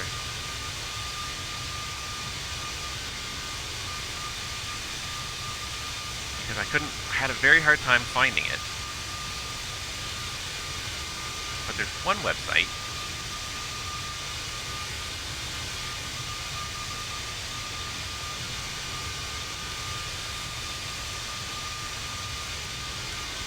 where did it go?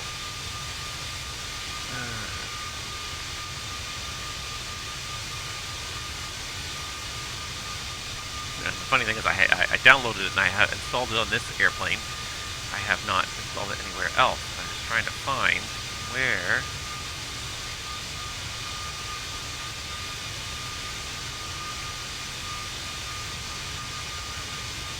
Huh.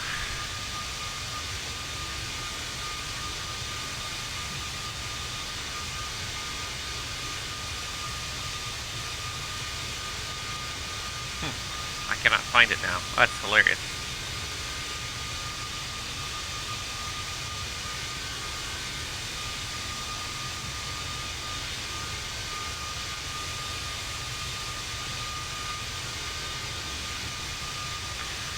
There was one website where this gentleman, he does liveries, and he just has done so many of almost all the high-end airplanes, the PMDG airplanes, the Aerosoft buses,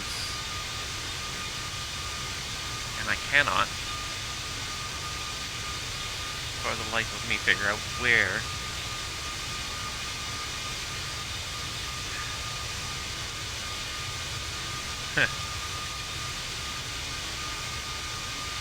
One thing's for sure, is you start searching the forums for unofficial repaints. My God, people have put a lot of time into repainting things.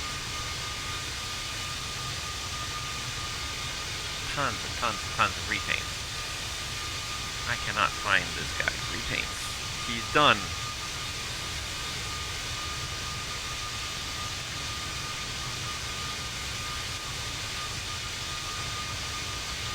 But it was the only one I could find. He was the only one I could find that had done Air Transat in the new NGXU.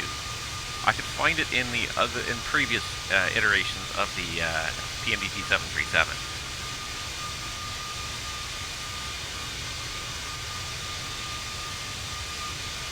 But I could not find it. And I'm just trying to find the website now, and I cannot find this one website that I used to find.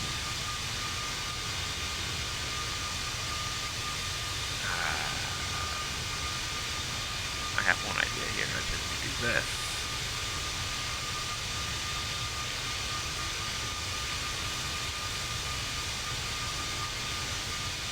Let me try searching in a different browser.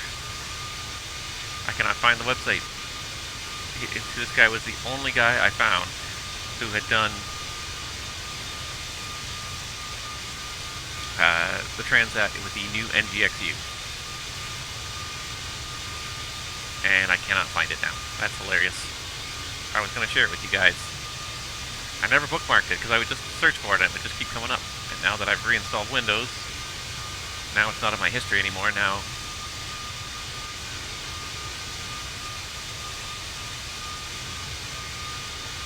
I can't find it anymore. That's hilarious. I will find it. I will find it at some point and I will post a link because it disappoints me that it disappeared.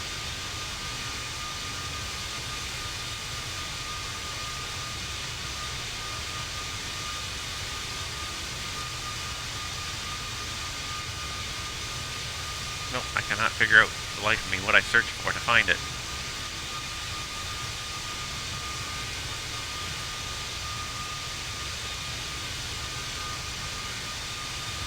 It's amazing how many of these sites have gone down over the years.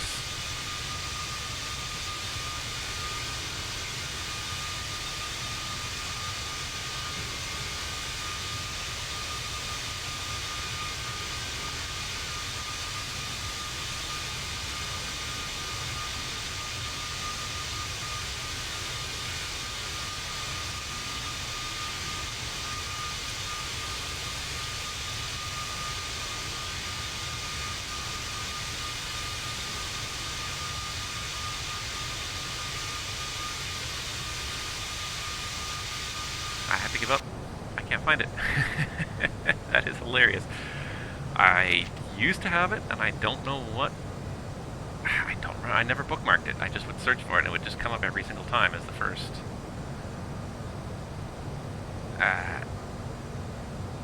Oh, hold on. Maybe it's here.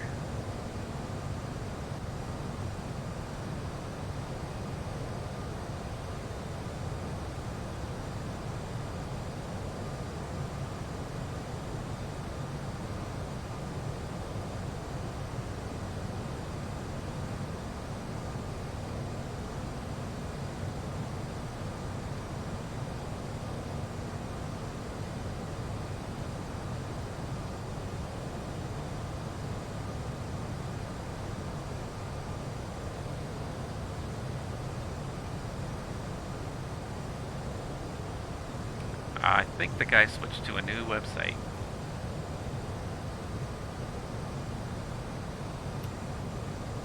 And this is why I couldn't find it.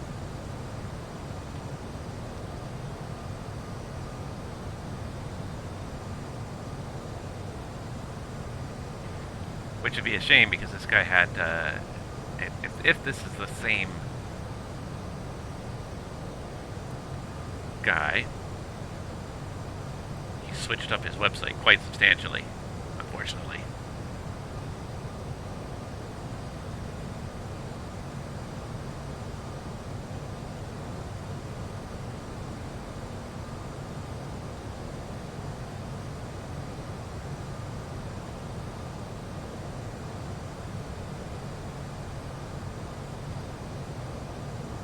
No, this is not the guy. I cannot find this website now.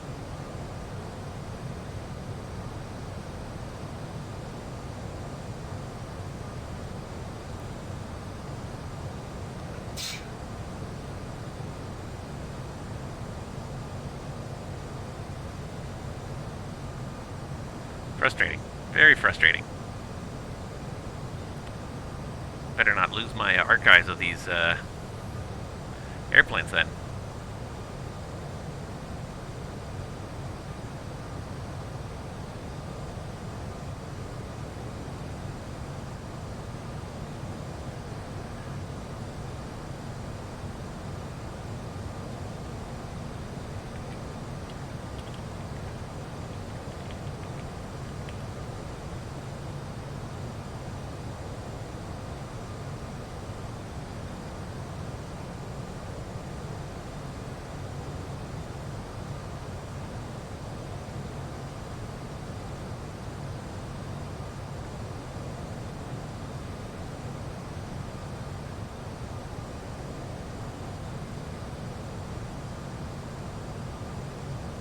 Oh, is it this one?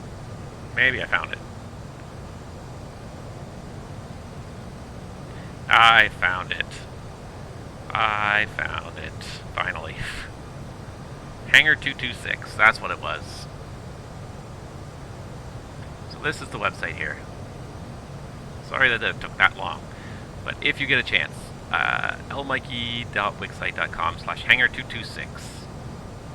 And this guy has repainted almost every major release out there. Aerosoft, Aerosoft Pro, Black Box, Captain Sim, Field Air, FS Labs, Mad Dog, Majestic, PMDG, NGXU, Quality Wings, and TFDI Designs, you name it, and he's repainted it. The website is not the best. Sometimes it's a little tough to navigate, especially if you've got a slightly narrower browser, but I think this was the only place where I could find Air Transat in a 800. There you go. Yes, this website right here. This guy repaints an amazing number, an absolutely astonishing number of airplanes out there. And it was the only place I could find that had repainted a whole bunch of things. So the Aerosoft Pro, take your pick, the 330. But I think this was where I got my Transat airplane from.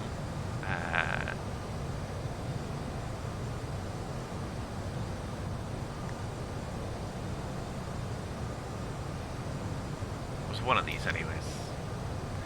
Yes, this guy here. So Hangar 226 has just done so many repaints of so many different airplanes. If you've got the Mad Dog, he's got dozens and dozens of repaints of the Mad Dog here. Show more.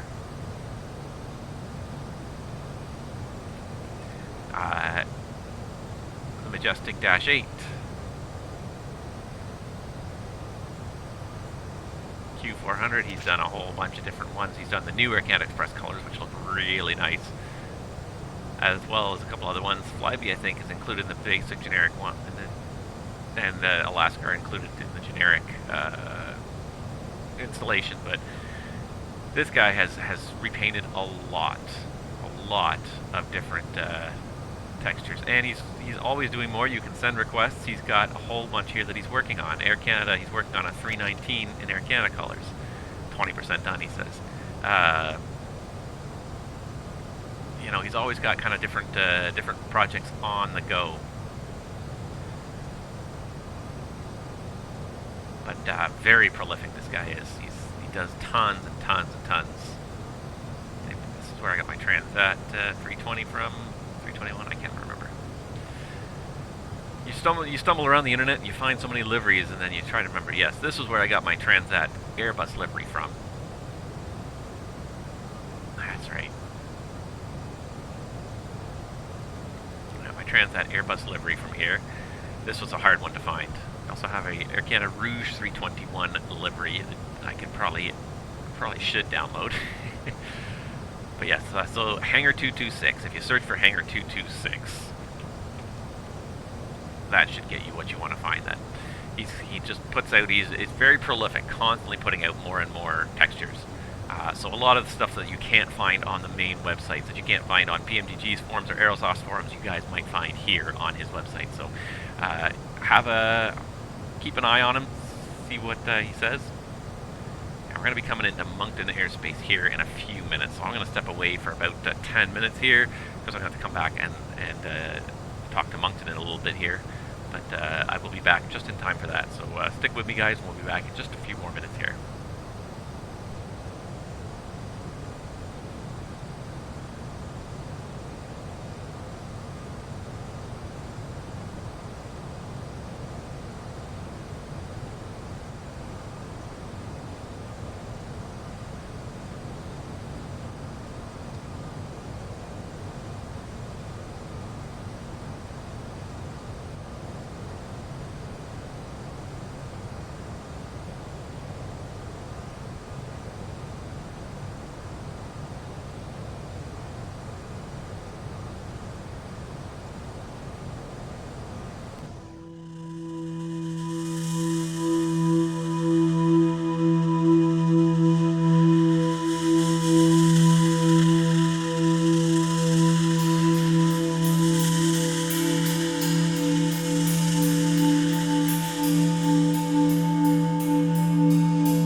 We're actually into Moncton's airspace here, so let's see, 32.2. Oh, and hold on, I got my volume up on my other device, so let's turn that down for a second. Alright, 32.2.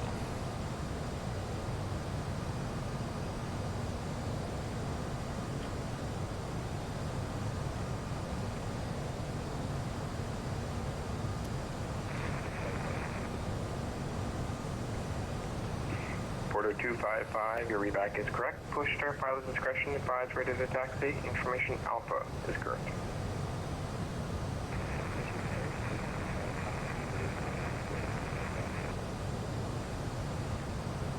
Moncton Center, very good morning. Transat 360, level, flight level 370. Transat 360, Moncton Center, hello. If I can get you to recycle your transponder, squawk 3122. Okay, new code 3122 for transponder 36 for Transat 360. It's the second time I've said transponder. The new call sign for Transat. Don't tell anybody, but they're not going to be transponder 360. Oh Lord. Transat 360, you're ready to identify as level 370. Welcome aboard. Transat 360, thank you. Alright, and away we go. Now we're into Eastern Canada here. We're leaving Quebec behind us, entering New Brunswick, and let's see here. Just trying to get my bearings here on where roughly we are here. So let's do this. Let's have a little look, see if I can pull up a few wires maybe. There we go. Moncton is going to be off, still up ahead on the right. I'm just trying to figure out if this is Charlot, if that's the St. Lawrence, but I don't think it is. I think Charlot is up there. Charlotte and Bonaventure are up on that north shore here. And then Fredericton is off to the right. Moncton's up ahead to the right, yeah. Okay, I think I understand where we are in the grand scheme of things here.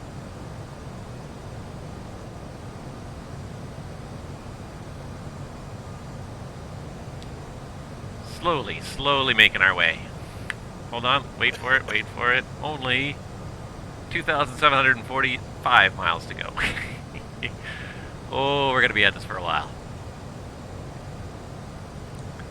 And let's see here. We'll get to Jupy at 10:54, Vinci at 10:26. So, wonder which of these. Let's pull up. It's gonna use up a whole bunch of resources here, but let's go ahead and pull it up here. And there we are, tracking through the Moncton FIR. On departure, Vinci is basically where we'll cross from Moncton into Gander, and then Jupy is where we'll leave domestic and enter Oceanic. 010 at 12, gusting 17 knots. Clear takeoff runway 05. Actually, a fair number of airplanes on the ground in Halifax by the looks of it there. Kind of a busy day. So we're just sort of coming to the end. Yes, and I was right. That's, yeah, Bathurst there, Charlotte, and Bonaventure will be on the north shore there. Yeah, this is mid-New Brunswick. I wasn't sure if we were flying over this inlet or this inlet, but here we are. Now I figured it. 3035, taxi via the apron at your discretion, Alpha, calmly holding short runway 05. Intersection of departures are available. Actually got a fair bit of traffic this morning going through Moncton's airspace. Surprising sometimes when you get this nice traffic early in the morning. You don't usually expect it. You don't expect to see. You expect to see traffic on VATSIM. You don't usually expect to see controllers early in the morning. I mean, I'm happy. And don't get me wrong, and I'm very happy to see them. But it's just a little bit unusual. You tend to expect to see the. You tend to see controllers more in the afternoon and the evening. But I mean, this is COVID. Who knows who's going to be online when? What's funny is that it's probably sort of peaked now, and you're probably going to start to see the slow fall off of the VATSIM network in the next little while as places start reopening. We've had about 6 weeks now of some pretty solid closures. We're now getting to that point where they're going to start opening facilities. People are going to start to be able to travel more. People are going to start being able to at least go to work, go to work, go out to, so I don't think schools are necessarily reopening right away, but people are going out to work, they're going out to stores, they're going out to be able to shop a little bit. People are starting to have a little bit less time at home. Some people are starting to return to work. So I think the numbers probably for the VATSIM network for this COVID boom have probably peaked, and they're probably going to start a slow, steady decline now.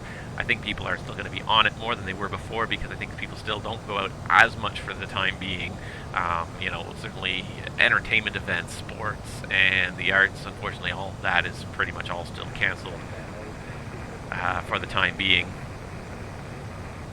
Speedbird 14 Kilo, Moncton Center, hello. It is a bit unfortunate, but I mean, it's just unprecedented in the world what's happened in the last year. You just have not... just unprecedented in the last year, like, I can't believe it. It's been 2 months, 3 months. Like, it feels like COVID has been around for 2 or 3 years now, and it's been 2 or 3 months of dealing with this. But I'm already forgetting what it was like to live in the pre-COVID time. What was it like to go to the grocery store and not have to wear a mask, bring reusable bags, not have to wait in line to get into the grocery store? I mean, these are just things that you just used to take for granted, and I think it's going to be, I hope that as a society we start to value things a little bit more realistically in the future.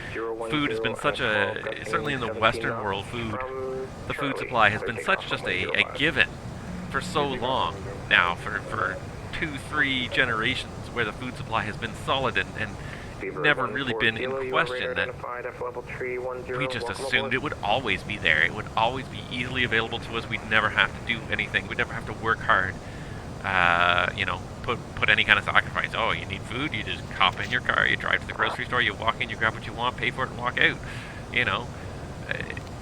It's always, there's enough food there. You're freely able to go in the grocery store. It's such a silly thing, but food is an essential to survival. But we've done such a great job in our society of engineering a society where we don't need to worry about food anymore. Where the food chain is just so reliable. So it's such a weird thing to have put this into question, to even in the Western society, and we take it so for granted in Western society. There's lots of other places where that's not the case. Lots of places in the world where your daily food sources are not assured. The grocery stores are not always stocked 100% with everything. Where there are food shortages, so it's such a Western thing. But I have grown up in a Western society. I've always assumed food would always be there. For my lifetime, food was always there when I wanted it. I went to the grocery store. Look, there's food. And the very idea that you have to work hard to get it now is just it's crazy. Well, we're not quite entering oceanic airspace yet, but we're starting to enter that first phase of ocean flying. We're actually just crossing the Gulf of St. Lawrence between New Brunswick and Newfoundland. I don't think we're going to pass over PEI. Pretty sure we're going to pass north of PEI on this route today. Go back to this here. Yes, we're just going to pass just north of PEI on our way over to Newfoundland. UPS 36, I need you to go direct to Yankee, Quebec, India. At this time we have traffic on departure. I don't think he's actually having a busy morning. Blocked.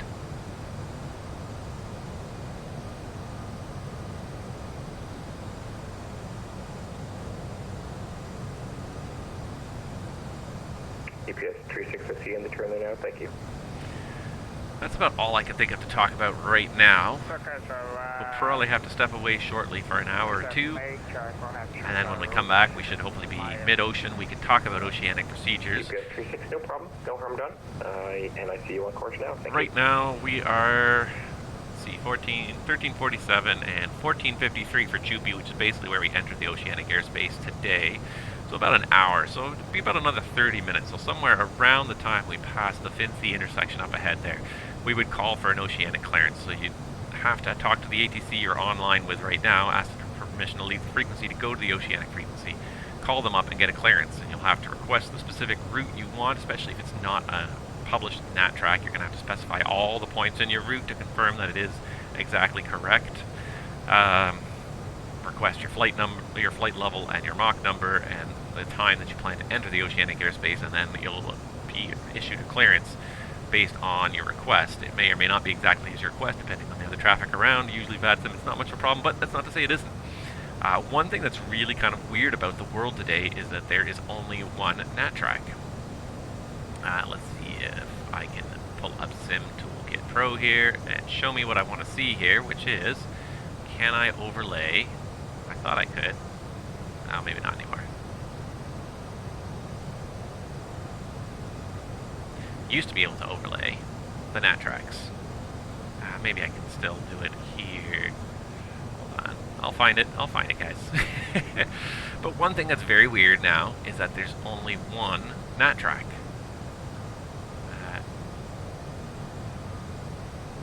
Hold on, let me just find this here. Okay. So here's my SimBrief flight plan, and here's my interactive map from my SimBrief flight plan, which is great. We can eliminate my ETOPS right there. But one thing you'll notice here is that I've got the East NAT tracks marked. There's only one. There's the Zulu track now. There used to be that there, on a typical day, there was usually 5 or 6, sometimes even more, sometimes maybe a couple of less, depending on how things worked out. But there would be multiple tracks. Nowadays, there's so little traffic crossing the Atlantic that one track will cover all the required traffic, which is just sort of, it just blows the mind, but it just goes to show that, like, the whole idea behind the NAT track system was this here, was everyone wanted to fly the same routes and try and take advantage of the wind. So here's the winds today. As you can see, the wind, the jet stream kind of starts out over Quebec and trucks way south over kind of the mid-Atlantic before it kind of comes back up north again. So especially not so much for us because we want to take a shorter route, but especially for people kind of coming from the northeast US, the east coast US, all you had to do was, you know, maybe fly 50 miles further south and you could pick up this nice strong tailwind. So hence, everyone used to do that, so you used to end up with everybody trying to fly the same route, so they came up with the organized track system, whereby everybody is flying, no one route is perfect, but you try to pick the one that sort of best meets your needs based on where you're coming from, where you're going to, and you fly to that entry point, fly along and fly out at the exit point and go to your destination. And this just happened because there was so much traffic and there was too many airplanes trying to be at the same place at the same time. The funny thing is that now, with only one NAT track, even the VATSIM network, about 70% of the people who try to cross the Atlantic seem to hit this one NAT track on the VATSIM network, and it does end up with the Oceanic controllers needing to actually do a little bit of sequencing here. If you've got two people trying to fly the same track at the same level, they have to be at least 10 minutes apart. If they're less than that, then they either have to adjust their level or adjust their entry time. And it is starting to happen a little bit more frequently because there's only one track and everyone's flying this one track, that more and more people are ending up meeting at this one point, and the Oceanic controller actually has to work because there's only a limited number of flight levels available, and most people generally want to be at the most ideal, which is kind of in the mid-30s. Most people are usually not light enough to get into the 40s or in the high 30s, and usually the low 30s are too low for most people. So most people are trying to get into kind of the mid-30s, so 350, 330, 370. So maybe there's maybe four different altitudes, so you end up with a bunch of planes, and they're all trying to fly the same route at the same altitude. It doesn't work. Somebody ends up having to go up or down, or else someone has to slow down quite a bit to be late enough that they are 10 minutes behind the next airplane that they're following down this track. Because unfortunately, this is a non-radar environment. There is no radar coverage. The only way to space airplanes out along this track, if they're flying at the same level, is to make sure that they are a certain number of minutes apart, so that they pass this entry point 10 minutes apart, then they will stay separated the whole way down this track. It's actually becoming a bit of a challenge for controllers in the VATSIM network on the Oceanic clearances, that they have to actually are having to do a little bit of work to try and make sure that everyone is crossing that fix appropriately separated. Either ask for someone to fly at different altitude or ask them to slow down. That's part of the reason why you need the 30 minutes early clearance, is because you want some time to get in there, because there's often a lot of people trying to make requests on the same frequency, but it also, if they give you a specific crossing restriction, you now have 30 minutes to adjust your speed to meet that restriction. So you can pass it along to the domestic controller, and they can ask you, and you can ask for permission to do whatever you need to do to get that clearance, to make that time. So I know how to do it in my airplane. I don't know if there must be a way. Darned if I know how to do it in this. Probably the best thing you could do .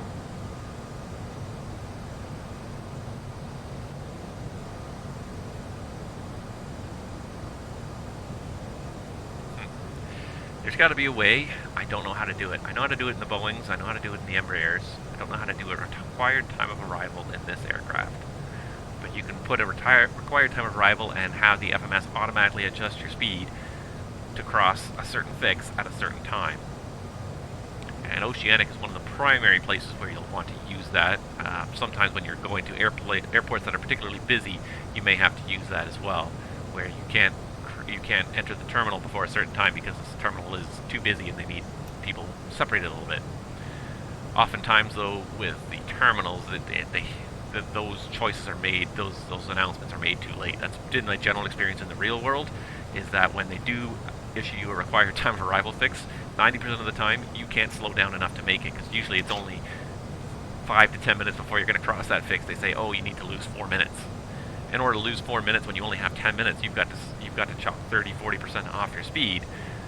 Usually, jet aircraft will not be able to make enough of a speed adjustment to do that. You often will end up needing vectors from the controller. That's been my general experience with it, is that generally those required time of arrivals, if you have for a minute, I will report back.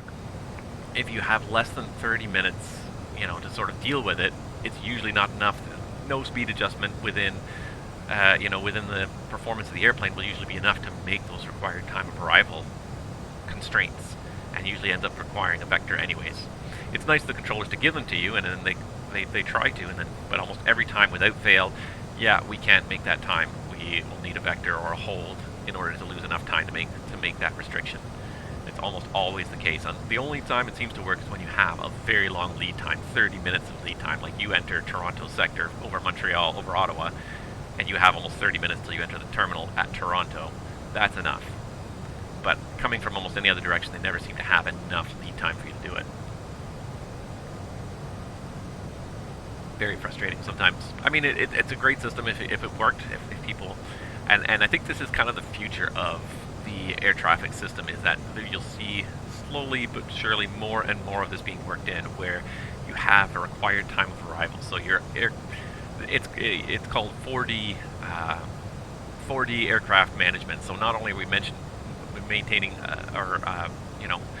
managing the air traffic in a three-dimensional environment, but we add the fourth dimension of time, and by looking at certain choke points, certain restriction points, so airports and entries to the airport terminals, and saying we can only have so many airplanes crossing these points at a certain time. So everyone's flight, when they first start, they're given various times along their whole route that they have to try and meet, and they adjust their speed as required to meet all those times, thus minimizing. The idea is to minimize holding, minimize vectoring, because everyone shows up at just the perfect time to get to the runway at their ideal time. That's the future of air traffic control. It's very slowly starting to happen, but it's not happening with anywhere near the speed that I think people would like to see, because it makes it more efficient. If you can fly the ideal speed your whole flight, instead of going really fast for the first part and then slowing way down at the end, or vice versa, it makes the whole operation more efficient. Holding and vectoring are inefficient operations that are wasting fuel for airlines. And I'm surprised the airlines are not clamoring faster for more of this 4D flight planning, whereby you have to be your whole flight, like from the moment you lift off, your entire flight is planned in the computer as you're going to be at each point at the specific time.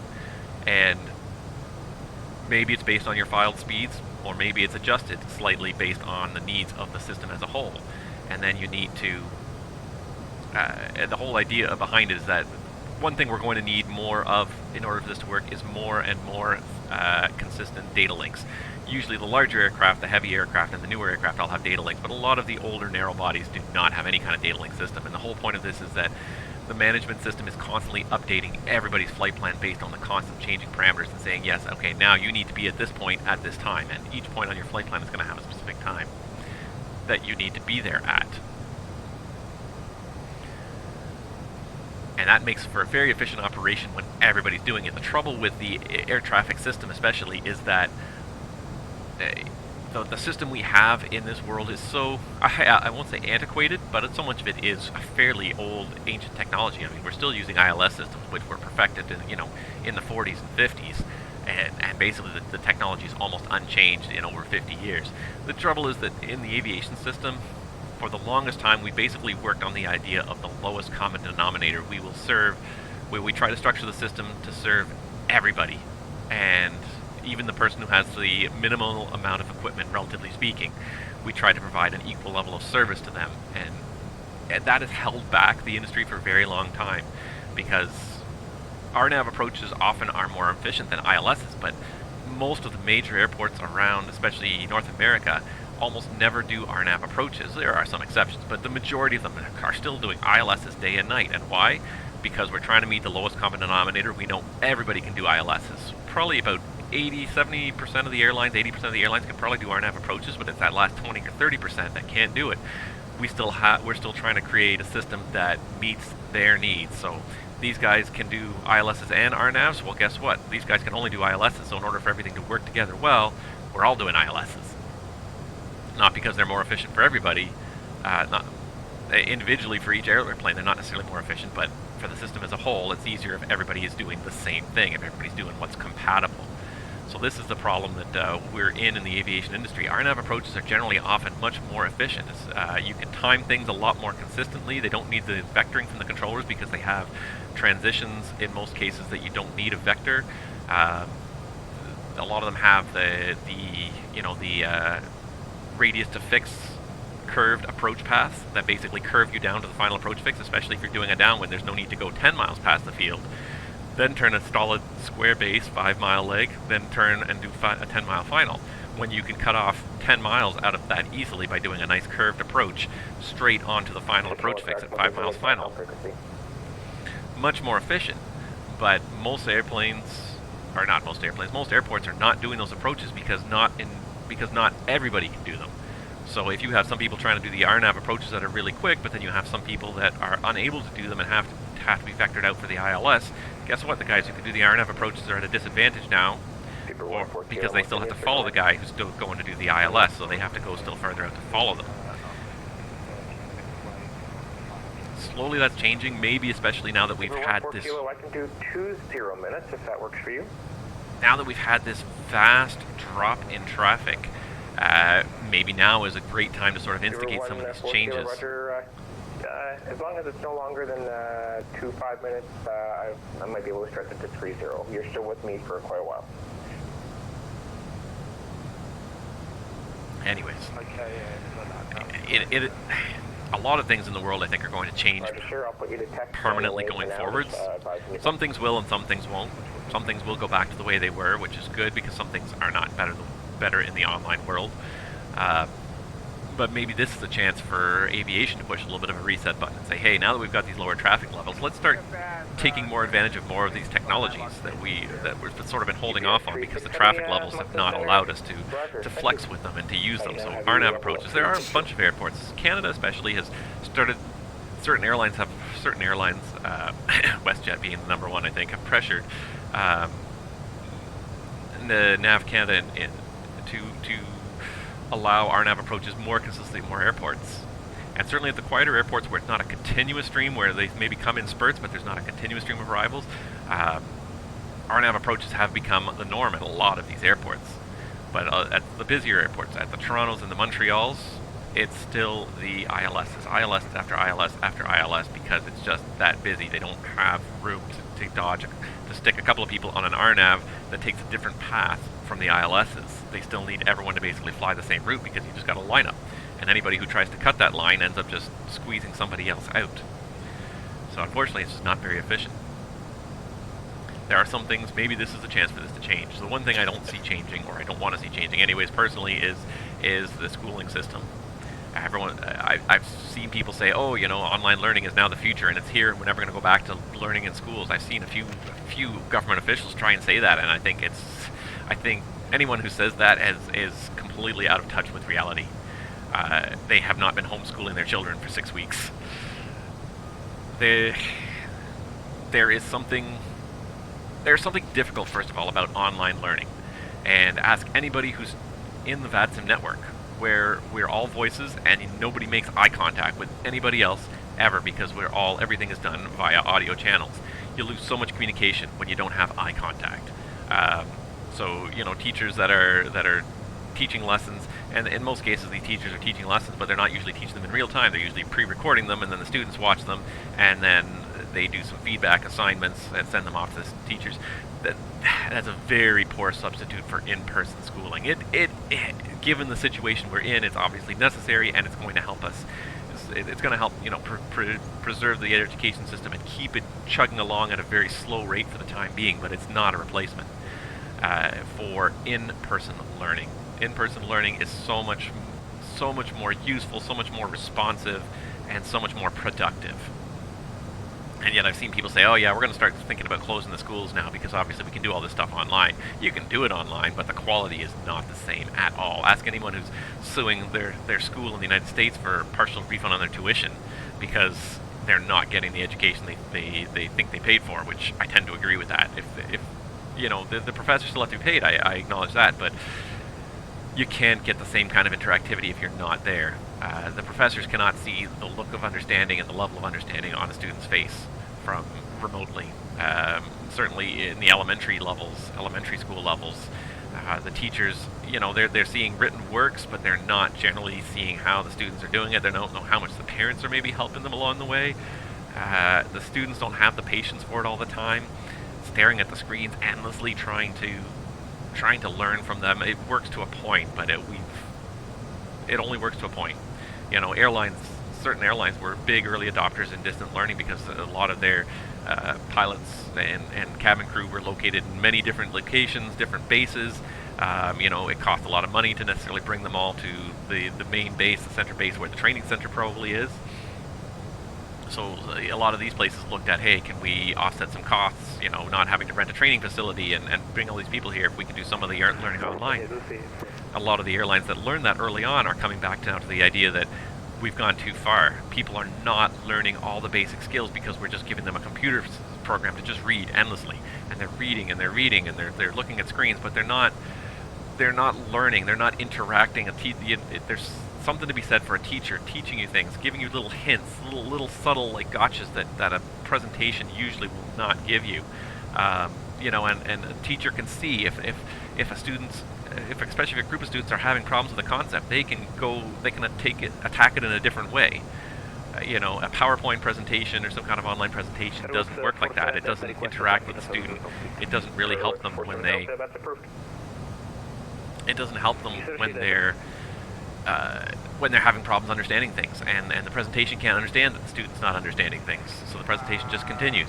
Meanwhile, the student struggles. Airlines have come to realize that the distance learning model works only to a point, and there is a great value in-person, in-class instruction. And COVID or no, that's not going to go away. That's not going to change. People learn better when they're dealing with human beings than when they learn on a computer. You could learn to a certain point on a computer, but at the end of the day, then it's got to come down. So somebody's got to come down and verify that knowledge and help you with the tough spots and work you through it. So airlines have definitely found that they are stepping back a little bit from distance learning. It's good to a point, and it helps get some of the more basic stuff out of the way. But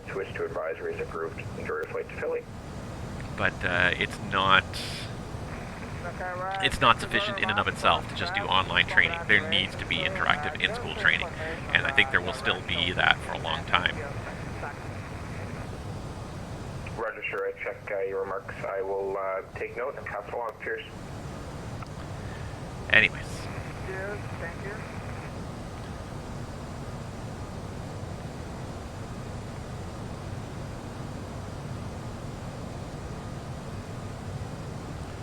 Trying to determine if Vinci is the border between Gander and Gander and Moncton.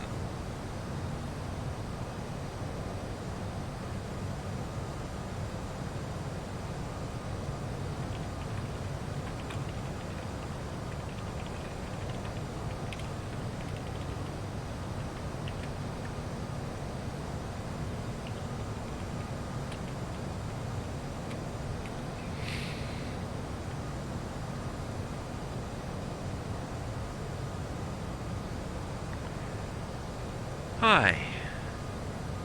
Still a long time till we get to Amsterdam, people. Many hours of flying still to go. Coming up to Newfoundland, and then it's going to be nothing but open ocean for about 4 hours.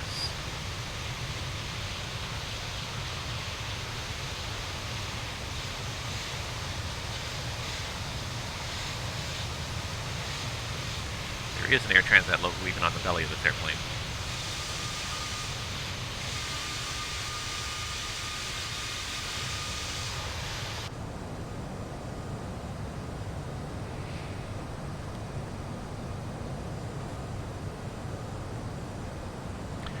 It certainly is tough to find things to talk about for 6 or 7 hours in the flight deck, though. It's always a challenge. Try and find something. If you can find something in common with the person you're sitting next to, though, it always is a huge advantage. Something you can chat about, and suddenly an hour and a half has gone by and you didn't even realize it because you're talking about the silliest things, whether it be a TV show you find in common or a book or something. You never know what you're going to end up having in common with the person next to you.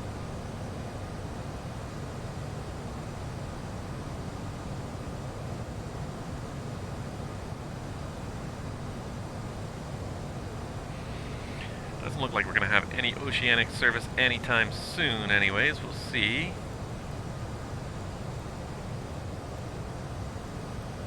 Just looking across, scrolling across the VATSIM here and having a look. There's definitely some stuff going on in Europe, but it's a long time until we get to Europe.